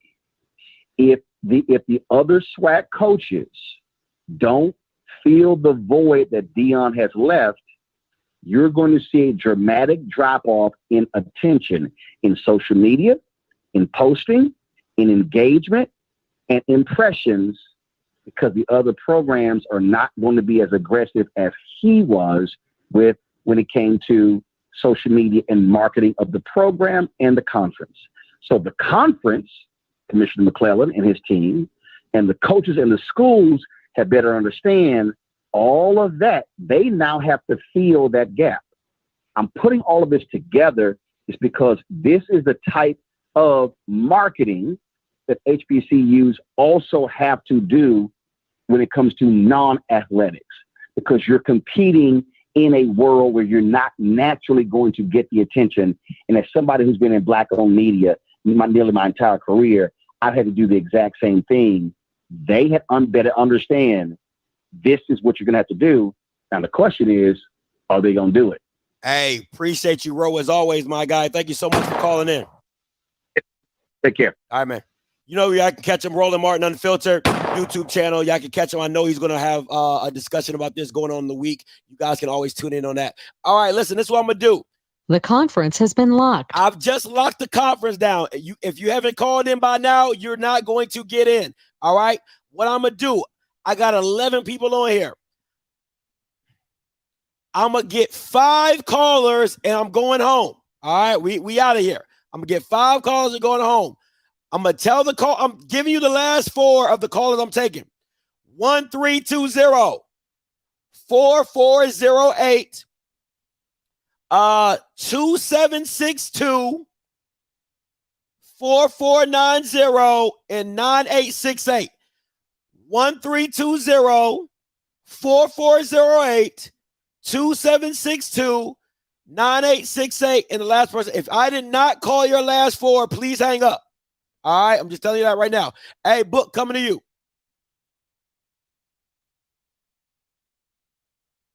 What's up, Book? Well, not much, man. Hey, look, check it out. So Roland took over a lot of it. So the main thing I think we got to figure out is if we do get another coach in the conference or whatever, HBCU period, to come in as the institution, whichever one it is, needs to figure out which relationship they're trying to establish. Is it employer-employee or is it a partnership? Right? That's kind of what Roland was hitting on before. You can't trade off of my capital, my relationships, and my professional, everything I'm bringing to the table and everything I do outside of being your coach, right? And then try to dictate to me certain things or not meet the standards that I want set for me to be successful, right? Or for us to be successful, right? So that's got to be established, right? The other thing too is, you got to understand that when you hire, it can be a successful football player or anybody else. When you hire, you're hiring this person because you deem them competent enough to lead your program.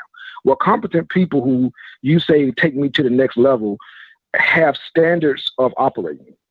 And you got to understand they probably aren't going to be the current standards that you're operating at because that's where you are. That's why you are where you are. That's why the job is open usually, right? Unless your guy's retiring.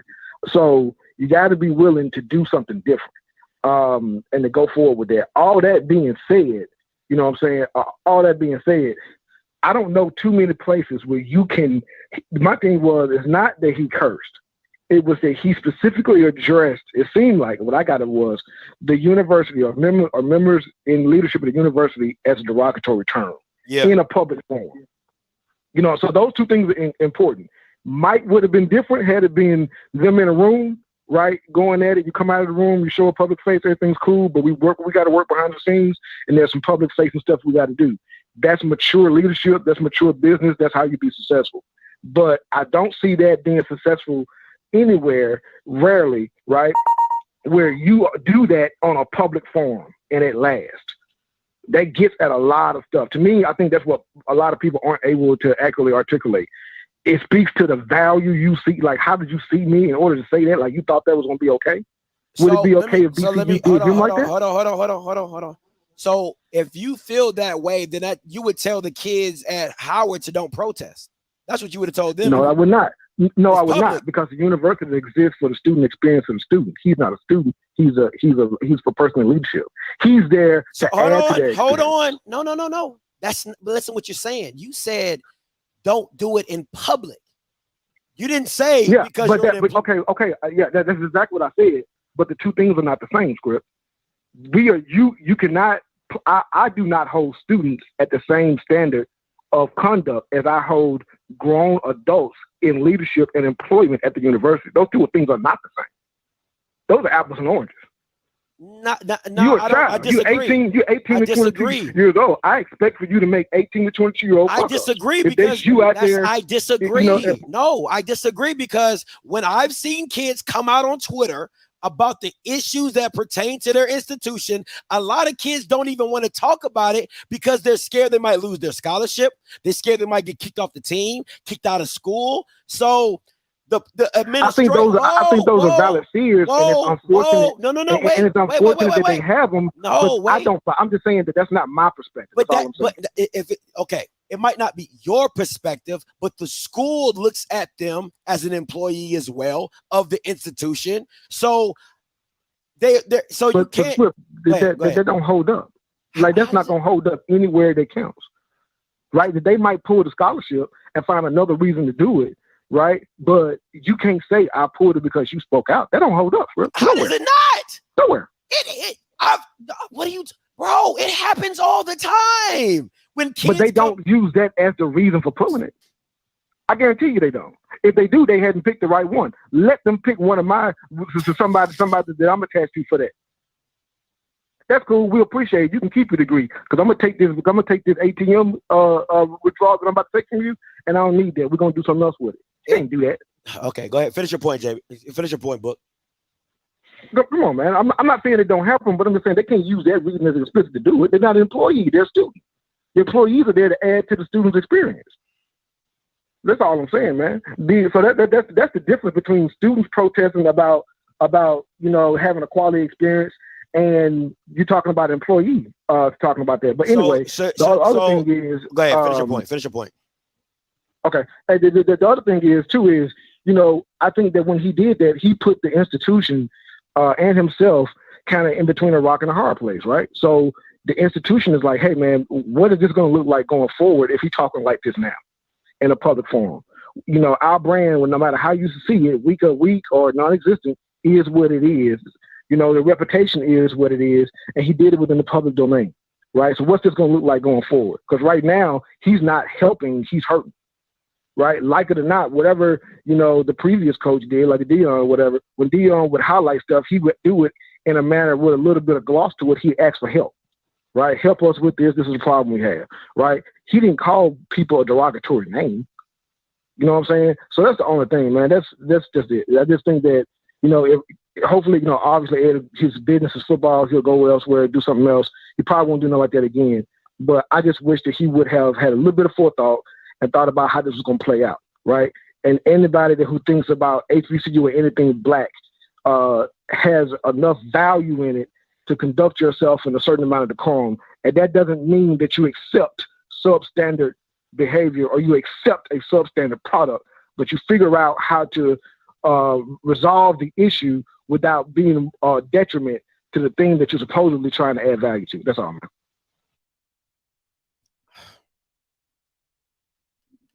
So let me. Hey Perry, go ahead and call in. The conference has been unlocked. Perry, go ahead and call in, and then I'll lock it when you get in. Let me say this. And anybody says send you the link, look at the Coppin State situation when the player talks about his sexual assault case going on against the coach, and they pull his scholarship.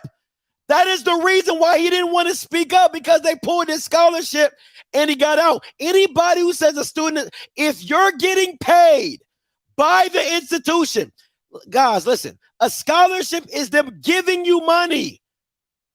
You're given money to do whatever you're doing. So for anybody asking, oh, Scotty, send me the link, I stay with receipts. Go look up the Coppin State situation with the basketball player, where he comes out, he goes behind closed doors, right? Tries to get it resolved. It doesn't get resolved. They pull his scholarship anyway. Hold on real quick. All right. So, he's in. Okay, I'm about to lock it. The conference has been locked. So miss me with all that. First of all, you can miss me with that. Second of all, what's the difference if employees go on strike? What's the difference if a professor goes on strike?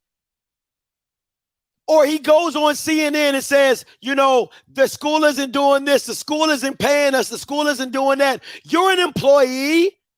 Are you not allowed to go in a public forum and speak your grievances? Yes, I get that you might, they're not saying this MFer won't pay me my money. But to act like you going into a public situation doesn't happen or it shouldn't happen is ludicrous. It's asinine. Straight up. It's ludicrous. All right. Mama Harris, coming to you. Hey, good morning. What's up? Oh, I was going to hang up after Roland because he said pretty much everything was on my mind, but I just wanted to say good morning to you guys. But this is just, I just don't understand our people, and I'm a true HBCU grad, Master's MBS from Jackson State University, and they need to stop comparing. I'm so sick of them comparing Dion with this man. These are two different people. Dion didn't cuss, so of course he wasn't going to call people out their name. He didn't use profanity. So the second thing is just we just so ungrateful and we don't want anything to be, brought to the light, and we know it's wrong. So, and it's not like he was using profanity calling students out. He was calling these people grown. If you can't take the man saying the truth, then what's the problem? I don't understand it. Now you sitting up here gonna have these kids here that's excited to play for this man, and you gonna turn around and get rid of them. Now a lot of them probably gonna want to go back home or go somewhere else at this late date, and they probably can't leave. So you done just messed up the whole program for the students. You're not thinking about the students. You're more concerned about what he called grown people. The people he was talking about was grown. And if you all listen, if they really listen to what he said they around here laughing at me. So evidently he had talked to somebody. And whether he talked to them or not, behind closed doors, if they want to use it, they knew he was coming. So why not at least have the man's office clean, if nothing else? So, we find any reason to do stuff just because we don't want to feel embarrassed or we don't want to feel hurt, but you never think about the students. Like you say, he had kids coming in for recruitment weekend, and they up here telling him to, we quit, resign, or whatever. Yep. It's just sad that we don't ever put our students first. We too worried about grown people. The people he was cussing about was grown people. They were not students. So, and now if I was a student, I don't know. I just wish we could just come together as one and start thinking about our students and our improving our university the best way we can. Dion did this, Dion did that. That's fine. He's gone. Let this man do what he's going to do, and he would have probably did way more than Dion for this school without even going through all the stuff Dion did, which is fine. And Jackson State people thankful for what he did. Everything he did for Jackson State is still there. And evidently, kids are still coming for Mr. Taylor because he, I just don't understand us. That's all. I'm just so confused why we always got to play like it's something so hurtful just because the man used profanity. That is just never thinking about how you're going to make these kids feel when you take this top-notch NFL player away from them. Because the kids don't think about stuff like that. They looking at, I'm playing for Ed Reed. Facts. And I know he got some pull somewhere that he can help me more than a regular joke. It just hurts me to see how they do our students, and that's my problem. I don't care nothing about these wrong folks trying to lie about that he used profanity and all. Like, you ain't never heard that before? Come on. Now, I see if he was calling out some students like that, but dog, he's a coach. Average coach use profanity. Dion probably 1 in a million that don't. So stop comparing that man to him. Just let him, if they would, let him do what he was going to do for them and keep it moving. You should be happy. Should be, but that's just, I guess, in our makeup, we just can't seem to want to show improvement. We want to keep everything in the house, as they say. I guess the saying never go away. What's happening in our house, stay in our house, and that's going to be with us for the rest of our life for some reason, because we don't want to show any type of improvement. And stop worrying about what he would do if it was a white school. It's not a white school, so don't even be comparing to that. Because 9 times out of 10, the average white school not going to have trash all over their campus and trash here and there. The stuff that he was talking about. Not all white schools have problems, but the average white school gonna keep their stuff groomed and make it look good on the outside if it's towed down on the inside. So just I don't know. It just has frustrated me so, but I just don't understand us. I really don't. All right, appreciate it. I guess I never will. I'm gonna get up. I'll talk to you later. All right, love you, my man. Thank you, baby. Y'all be safe. Yes, okay, ma'am. no problem. Hey, she talking. She is talking. All right, listen, let me say this, right? Let me ask you this. Would it be wrong for the football players to go and protest? Would it be wrong for them to have a sit-in to say we will not play? You know what I'm saying? But it'll be real funny. You know what HBCU alums will do? Well, just get rid of their scholarship if they don't want to play. Just get rid of them. We got too many players in the portal. Just get a bunch of new kids in. It's just funny to me. If the kids decided to do a protest, say we're not playing, we're not doing this, we're not doing that. All the alums, just get new players. Well, we don't need them. We won't. Well, that's fine. They're not grateful to be at Bethune.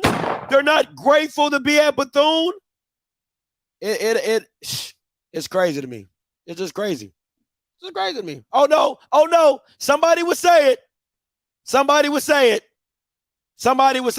would protest. If any Bethune players, Omari Hill Robinson, all Quashawn Bird, all the top players at Bethune, protest. Do your freedom to assemble, okay? What does it say? Avengers, assemble, boy. I'll be out here assembling like a mug. All right? I'll be out here assembling like a mug. Perry, I'm going to get to you last. All right? 8975 coming to you. You got one more call in front of you, Perry. Hey, calling you live. Hey, yeah. Hey, how you doing, man? What's up? What's your name? Where you calling from? Tyrone, Coach Belford from New Jersey. Talk to me. I'm calling. Yeah, I'm calling just to talk about a little bit about Ed Reed. I'm 39-year coach football and a graduate of Delaware State, 1967. Okay. Now, some of the things that Ed Reed said were true, that they were probably true. But I'm just asking a lot of folks, if Ed Reed came to your house to sit down and talk to you about having your son play for him, and like Dion talks about, making a man and sending you a man back, how would you feel as a parent after you heard that rant that he did? I mean, it's there's a certain amount of professionalism that we have to, and decorum that we have to exude as far as being a coach. Now, I think that what he probably should have done was to go ahead and address some of the problems. Your office wasn't clean. Clean it up. Then go to the people and then actually discuss that, right? But I just don't like the way, I don't think it was the presentation that got him in. I mean, the presentation that he did got him in trouble. Okay. Because he wasn't very professional about the way he went about it. Hey, okay, Coach. Let me holler at you real quick, because it's funny how people want to. I always, even when I might be on one side of the fence, when somebody comes in and corrects me or they give me a good point, I said that's a good point. I can't lie. You said, what would you do as a parent if Ed Reed came and sat on your couch and said, after the rant, how would you feel?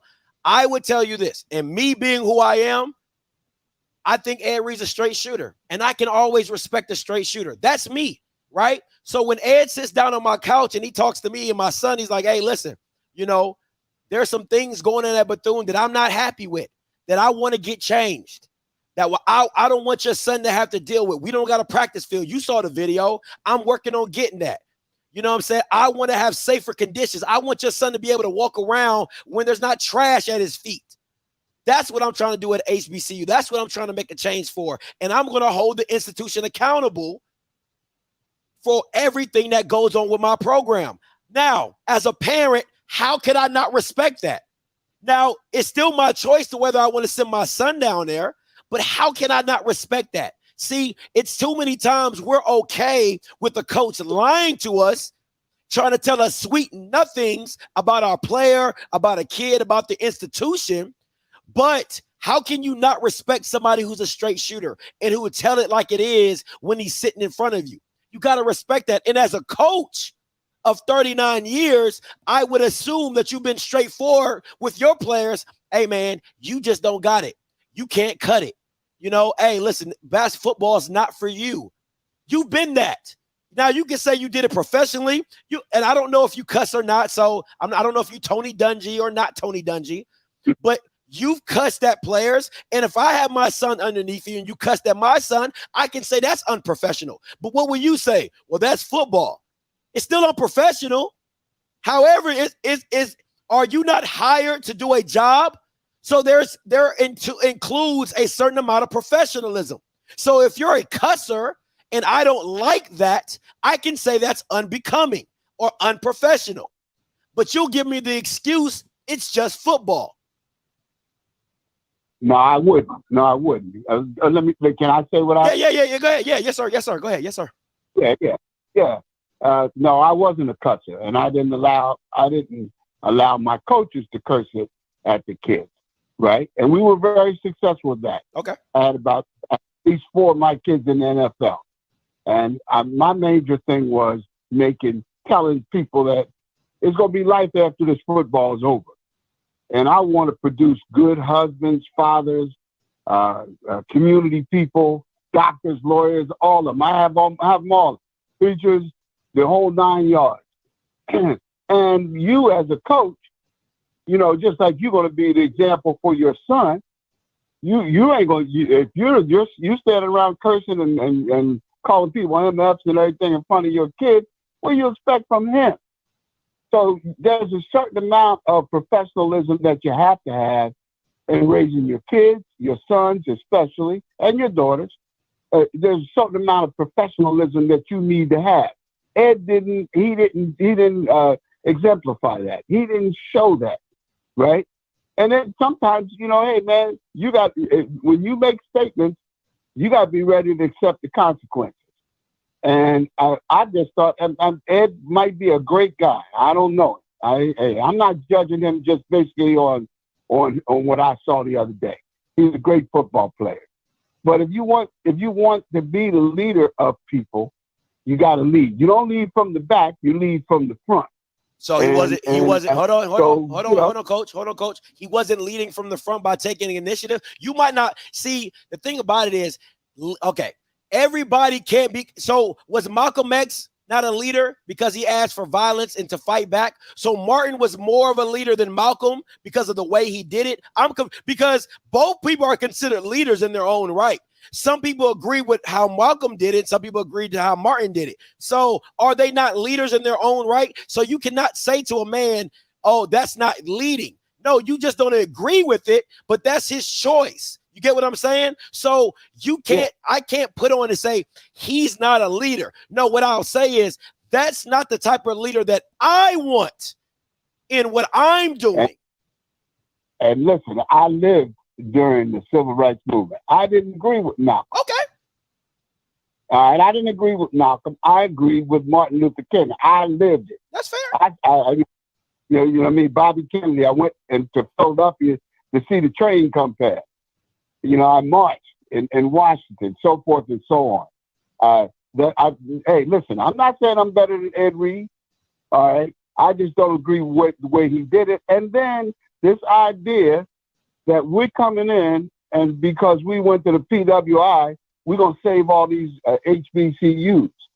You ain't saving anybody. Hey, look, as I said, I'm almost 70, 80 years old. Yes, sir. Next year I'll be 80. And I'm just telling you that as far as it's concerned, Ed Reed, if you wanted to lead, then that was not the way to do it. And if you wanted to solve a problem, there's ways to solve problems. Right. And hey, listen, these HBCUs, a lot of schools, they don't get the funding. They don't get the funding those white schools get. Look at Mississippi. They ain't going to give Jackson State what they're giving to Mississippi State. And that's been a problem all along. Then you got to throw the racism in and all of it. But I don't think Ed did his homework before he went there. Okay. I appreciate the call, Coach. Real talk. Thank you so much. Thank you, my brother. No problem, sir. Appreciate that call. 4490 coming to you. Hey, caller, you live. Man just kept talking about me. Hello? Yeah, you live, man. What's your name? This DJ Kold. So listen, UAPB, been a student for a long time. So like, we gotta stop this fantasy that it's just angels. Angels. They know what's going on. They see the problem. But if we're a student, we want to go, you know what I'm saying, talk in the command. I can't go through chain of command with broken links. The links in the chain are literally broken. You can't even get the issue up there. And then if the issue do get up there, we don't know. We're working on it. We've known about the problem. What's the point? What was the point of you telling me to go through the chain? Come on. Give me a runaround. Like it makes absolutely no sense. And then when somebody speaks, don't talk about our HBC. He said, man, that's because they trash. It's your fault. Your administration fault. All but your own. And you get mad because these students getting on here talking, we got mold in our arms, we're getting sick. Why you put that on social media? Hell, they getting sick. Ridiculous. Y'all, I don't know, what are we doing? Yeah. But you surprised when black kids, they say, I'd rather go to a PWI because we don't have these problems. They're not getting the same problems they getting at HBCUs at these PWIs. And we got to get out of, it's always a race. It ain't got And it got nothing to do with it being black. It got everything to do with the problems they be facing. And it's all about how you addressing it. So like, you can still have those problems. I understand we, you know what I'm saying, don't have the money, but how we addressing it is totally wrong. And how they look at students, it's like we 8 or 9. They are grown young men and women. We trying to send out into the world, and you looking at them like kids. Dang, when they go post stuff on social media. That's real, DJ. And one more thing. Everybody gone, bro. Stop. The man gone. It's over. It is over. You can't compare the man that them two totally different situations. Out here, Bethune did the right thing. Y'all don't care nothing about Bethune. Y'all just trying to feel good because Dion let y'all ass high job. But y'all knew that was the case. Y'all should have known. Y'all getting into. Y'all don't even care about.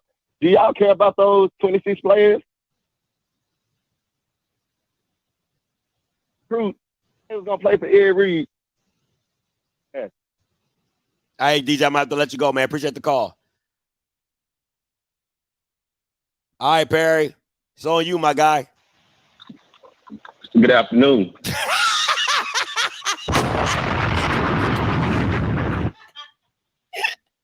What's up, P?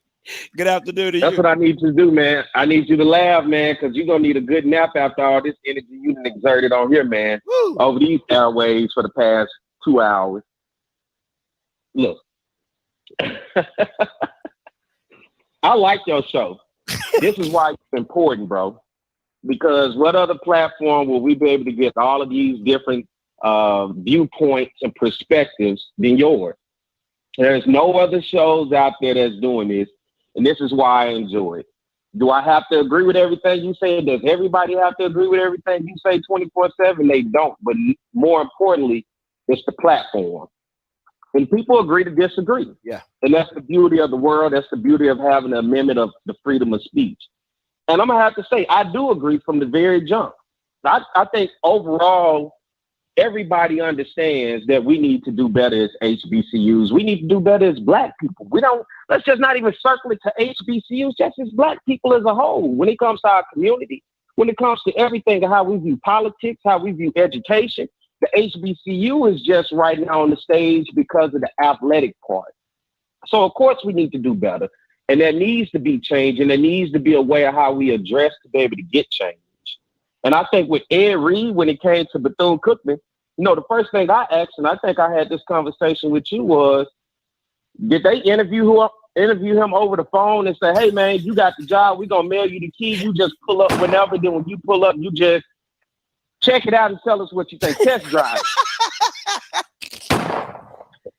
That's what this sounded like. Because if I'm getting interviewed for a job like this, I think if I'm Ed Reed, knowing, because this is what comes with the celebrity coaches. Remember, you are a celebrity. You are probably a person of wealth. You live a little bit different. What you exposed to is a little bit different. You ain't with the struggle bus no more. Yeah. You ain't trying to deal with things that you have overcome anymore. So when you have a certain perspective on how things want to be run and how it wants to be, you're going to want the people around you to have that same perspective, but they may not have made it to that mountaintop like you to be exposed to that. And so this is the part I got. If he's interviewed for the job, do you fly him in? Do you walk around and say, hey, this is what we're dealing with? And if Ed Reed comes in being to the mountaintop and have been exposed to things, does he then sit with the administration and the executive staff or whoever and say, all right, I see what we have here.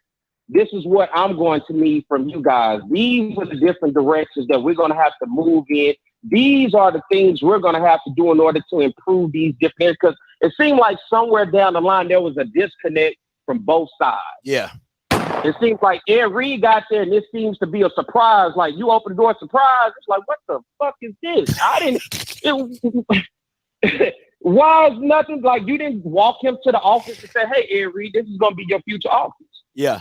This work for him to walk in and see it, it's just certain things. But I think most importantly, with Bethune Cookman hiring Ed Reed, what made this situation what it is was they considered Ed Reed to come in to be more of a friend than a foe. And I think with Ed Reed coming in, they wanted him to be more on their side, understand that, look, we don't have these necessary resources, as you know. We don't have the facilities, as you know. We don't have everything that you would want, but this is why we're bringing you in, because you've been to the mountaintop. You have the network. You have the connections that you can come in and create this, and this is your baby. But Ed Reed came in like, I'm not here to do that. That's not what I'm trying to do. That's not what I'm willing to do. And I think that's what it seems like it was portrayed in his message. Yeah. To where he took it off of him, but I thought they hired him because of that, because of the resources that he brings in with him, because of the networking ability. And I think also when they made the decision to hire him, this is the part where not only at Bethune Cookman, but for all HBCUs, it comes back to your alumni base and how involved are your alums in terms of the decision-making being made at the school. If you know Ed Reed, being a high-profile guy that he is now coming in to be your head coach, the Alumni Association, the alums should have instantly gotten together and communicated. I think all of this at the end of the day sound like it's bad communication all around the board. It's just bad communication. Absolutely. The alums should have stepped in and say, look, we know we don't have it all, Ed, but you got it. You got our support, whether we can do whatever. I think it was those simple steps that started to be missed just to make a decision to hire a guy, but then make him feel like he was isolated to be in this by himself. And he didn't have the fight behind him from the alum. He didn't have the fight behind him by the administration.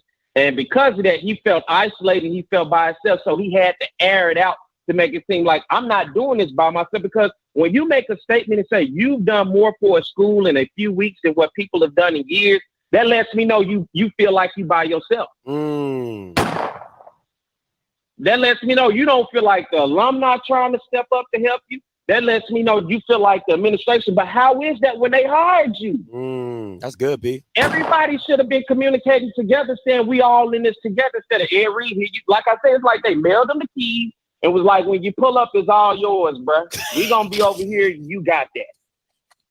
And I think somebody who would be good to hear from is Coach Terry Sims, who can tell you about this program any better than the guy that they let go who was running this program. And doesn't this seem to kind of remind you of the beef between you and the SWAT? Yeah. Where in the same sense where like Ed Reed, you come in and you speak, although you speak the truth and you call it out, but you remember we had that conversation, at the end of the day, people have structures and policy and people have money, regardless if we think it's a lot of money or not. People have interest that's behind them that are sometimes shy away and say, well, if you associated with that person, I can't fool with you. So then you have to make a decision. I know this person, it comes with a good heart, but it's the way this person going about and doing it that I can't associate with them because we got some other things that seem to be more than just the football and athletics that we're focused on more on the academic and maybe the school side. And who says Bethune is the greatest when it comes to managing money? Who says Bethune is the greatest when it comes to keeping up facilities? But these people also have dealt with hurricanes and natural disasters this year. And we know you got to have patience when you're dealing with things. And I'm just using Bethune case. I'm not making it an excuse for HBCUs because like I started off, we got to do better. But I think Bethune has had its fair share of issues. And that's why you bring in an Ed Reed to try to have, use his influence to be able to do that. And you can't be petty with the people that give you, because what Dion said, the whole reason Dion went to Jackson State was he applied for jobs to be head coaches everywhere. What they said, Dion, you're not ready to be a head coach yet. Yeah, no experience.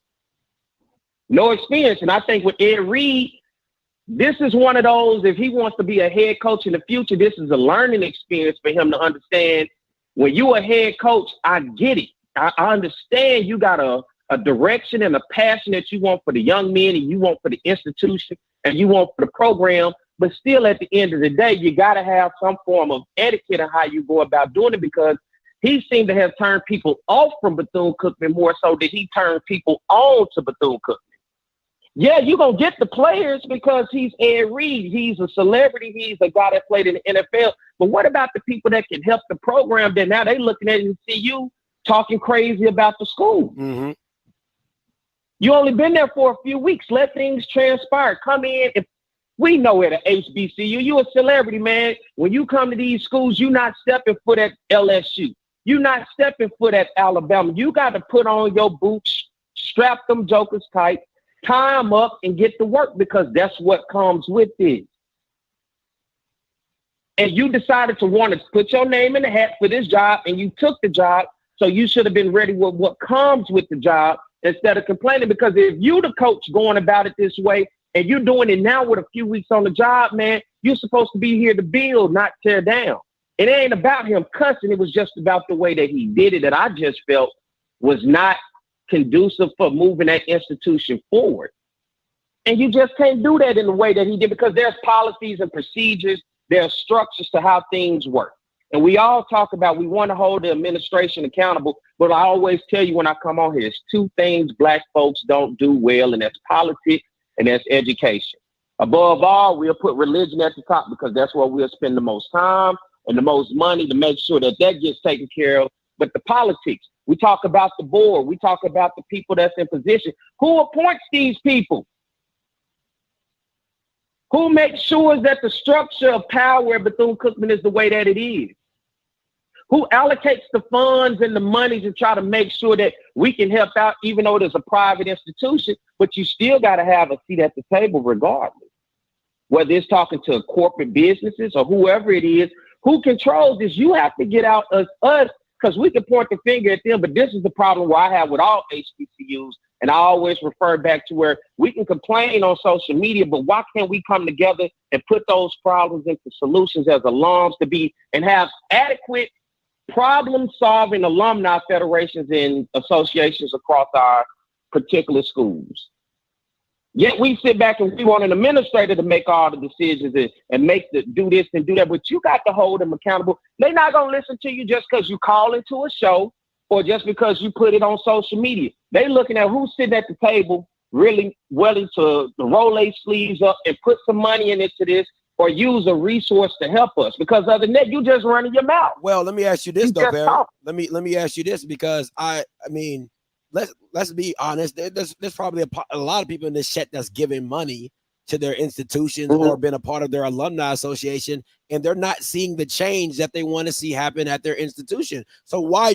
Then of course you go on social media. That's what social media is for. Like, I agree with you in certain aspects that, okay, you know, I always believe, this is just me personally, right? My mom used to always tell me, nobody will have anything to say about you if you do it the right way. That's what my mom tells me all the time. If you do it the right way, nobody has anything to say to you, right? So my example was this when I used it for Chelsea Lucas. If you legitimately had an evaluation for the girls on your program, if they went out in the public and said she did me wrong, she can always go back to every document. Hey, I did this. I showed them this. We talked about this. Now, if y'all want to get mad, that's on y'all, but I have the receipts. Right? It's the same thing for these institutions. People want things changed. You have to come out and, hey, listen, we're trying to get the windows fixed, but this is wrong. We're trying to get this fixed, but this is also an issue. If you're upfront, if you're open with people, if you're transparent with the alumni and administration, then they can understand why things are like the reason Black people hate the building fund. Because nobody ever explains what the building fund is being used for. We just donated. And I walk around here and I don't see the doorknobs changed. I walk around here, I still see the same 1970 lights. Nobody is explaining what is going on. You just keep asking and asking and asking, and then you're not explaining. So to me, I think a lot of this would help if the people in charge was just open to their alums to let them know, hey, if you want to know what's going on with the school, be a part of this newsletter. We're going to let you know every quarterly or every other month what are the things we're trying to fix, what are the things we have fixed, and what we need going forward. Do you know how empowered the alumni would feel if they knew exactly what they could do to help their institution? Hey, me and a few of my friends, we reached out to the such and such. We put a few dollars together and we fixed the window ourselves. You see what I'm saying? Because they know it was an issue. So yes, I agree with you that yes, the alums and people around need to give more. But if they don't know what to give to, if they don't know what the issues are, like men said all the time, I wish I knew what was wrong with my girl. She think I'm a mind reader. Just tell me what the issue is and I'll fix it. So those are my things, man. Those are my things. And I agree with that. Yeah. But you have to demand too. If I'm an alum, I have to be able to go to you and say, we demand, and I have to get a collective group of us, because guess what? When you do a petition, you just can't sign your name on a petition to go turn it in and say, hey, this is what I'm against or this is what I'm for. It says you have to get a certain amount of signatures, meaning a certain number of supporters behind you for this to be able to be something to turn somebody's head. We have to collectively do that in order to make changes, but we have to give a damn. We have to care. And not only once when it happens, I hate to even go here, but let's just take the instance where we deal with violence in our community. I'm gonna bring it back to this. We know every day we turn on the news what the propaganda is going to talk about. We know white people kill white people, but they're going to make sure for sure that they put in the news that the black person killed another black person. And we don't really get that huge uproar that we will look for the same way when you turn on the news and you see that a police officer that is another color whose job is to protect the servers first and foremost, but has wrongfully killed somebody for the wrong reasons, we'll go out and protest. But if my life matters for being black, it should not matter who kills it, whether it's a person who's protecting and serving or whether it's just a bad criminal on the street. We should have that same interest. We should not pick and choose, and not to make, I hate to go there, but we can't pick and choose. We should look at this all the time. Why did it have to take a football coach for us all of a sudden point out that these are the reasons, these are the things? We should be on this all the time. Don't we have alumni associations that go out and do conferences? I would like to see Roland Martin in the case that he comes on, and I know he talks about the money here and the money there. Roland, put on a conference and invite all the HBCU presidents and all the HBCU athletic directors and get them in the room get them in the room with these corporations and these companies and these entities from the media groups, and use your black media to then promote. These are the black media that can work in your face. That's good. We'll do a lot of just talking and we'll do a lot of just complaining, but what are the solutions? Because if not, we just gonna keep going. Because guess what? Another story gonna pop off in a couple of weeks, and we're gonna be right back in this situation the same way we deal with every time a black man get killed by somebody who should have killed, particularly a police officer or a white person.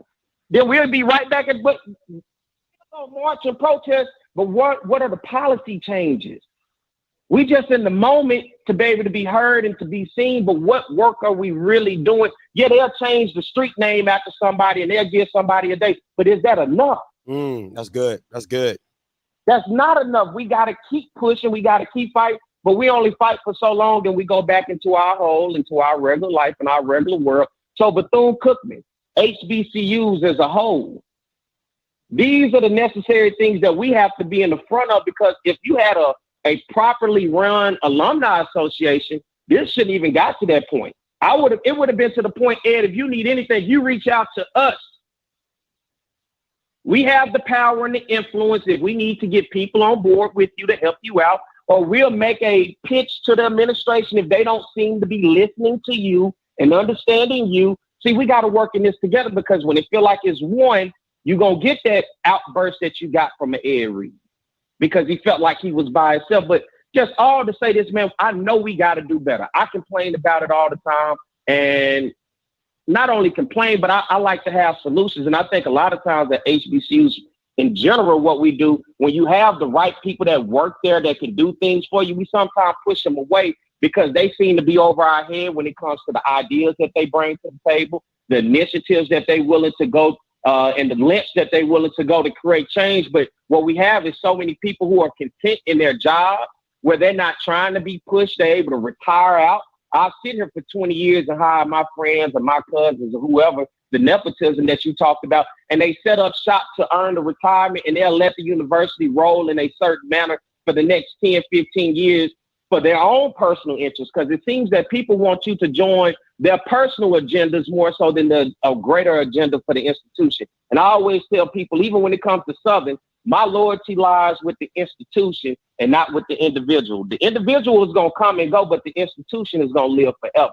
Names have been there and came and gone, but the institution remains the same, and it's been there for 100+ years. So we got to just do better. Ed Reed, this was a mistake, but this is a situation where he's never been a head coach before.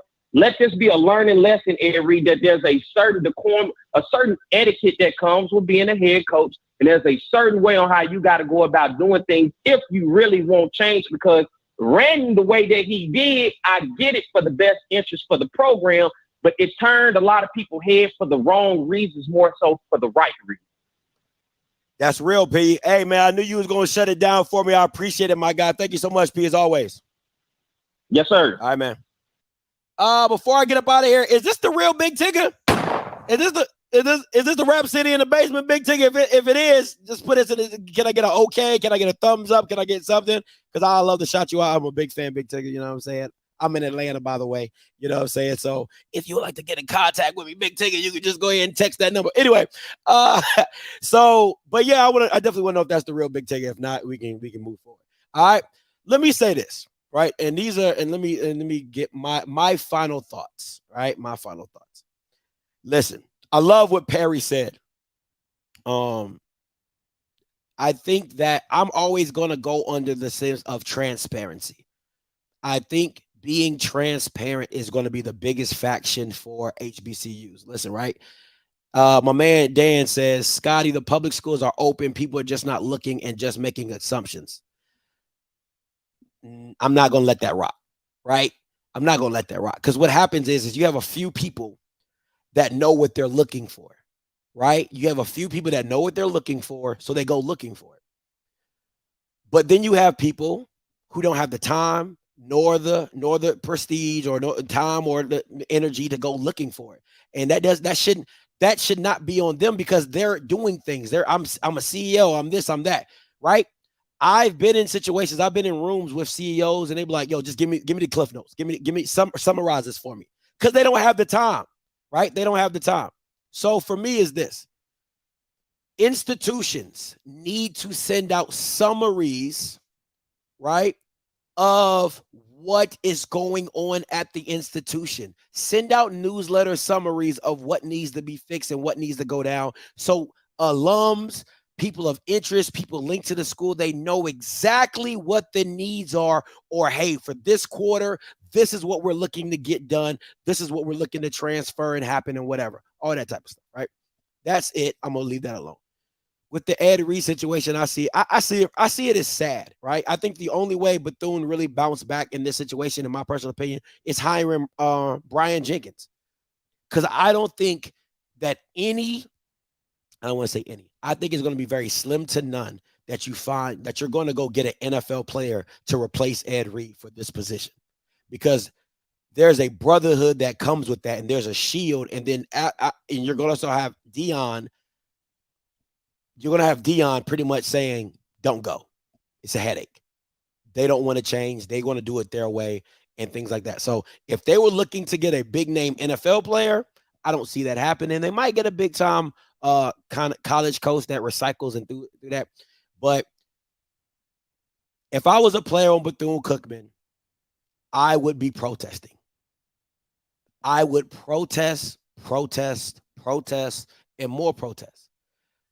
Because if I was a player at Bethune, the only reason I probably stayed is because, one, I was probably about to graduate, and two, Ed Reed was coming. So now Ed Reed is gone. I'm out. I can't dip because the transfer portal is now closed, if I'm not mistaken. I can't dip, right? You did it after the portal's closed.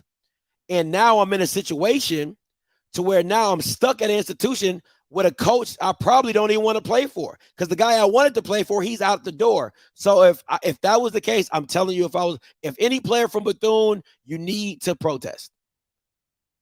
Now, whatever comes with that, understand what comes with that, right? So if you do decide to protest and they pull your scholarship, they take your money, you're going to get threatened, right? That just is what it is. You're going to get threatened. It's part of being protest. So if you're not willing to deal with the consequences behind that, then don't protest. All right?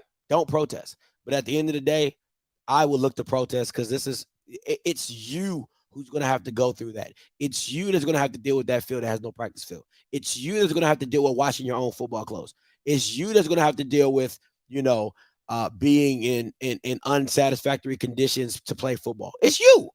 So if you want it to change, sacrifice. If you don't want it to change, then go be a part of the status quo and do your thing. But overall, this is such a bad look for Bethune Cookman. Such a bad look for Bethune Cookman, and I wouldn't tell anybody to come get this job. Matter of fact, just rehire Terry Sims. Just rehire Terry Sims and just keep it rolling. Because I wouldn't tell anybody to come get this job. Not even the least bit. All right. But listen, guys, I appreciate you guys' time. I had a good time talking with you all. I appreciate everybody that's called in. Hey, listen, man, you Bama's got to get in early to get your calls in. Don't be trying to hit it. Black people love doing that, coming late to the club and, oh, can I get in free? No, should have brought your ass in. If you get your notifications on, right, you would have been straight. All right, if you get your notifications on, you'll be straight. All right, couple announcements I'm going to make, and then I'm going to get up out of here, right? Make sure Monday, Afterglow show, most likely me, Kofi, going to bring this all back up again, and we're going to talk about it, see what happens over the weekend, and kind of get the landscape of the land as it's been going on. So that's Monday, 8 o'clock. And we're going to recap the divisional round of the playoffs as well. All right? So be sure that Sunday, make sure you tune into my Cowboys. I'm about to go watch that right now, Paris. Make sure you tune into my Cowboys. All right. This Sunday, primetime television, you already know. And also, right, last thing, got a new content creator, your favorite, your one and only Rocky. All right, he will be having a live show here, his own show on the channel upon further review. I'll be here Tuesday nights at 8. All right, he's going to have sports betting, commentary, analysis, all that. All right, yeah, Mr. White Man, Mr. HBCU needs white people for O-Lineman. He will now be a content creator for Offscript. All right, that's what it is. He'll have his own show in here Tuesdays at 8 o'clock. He'll talk to you about sports betting, commentary, analysis, everything that you want to hear. Give him a look. Give him a shout out. We're here live on the channel on Tuesdays, all right? So we're doing big things here at Offscript, bringing on content creators to give you more content and do more things for y'all, all right? Listen, guys, I appreciate your time. Until next time, you know what I'm going to do. I'm going to holler. God bless.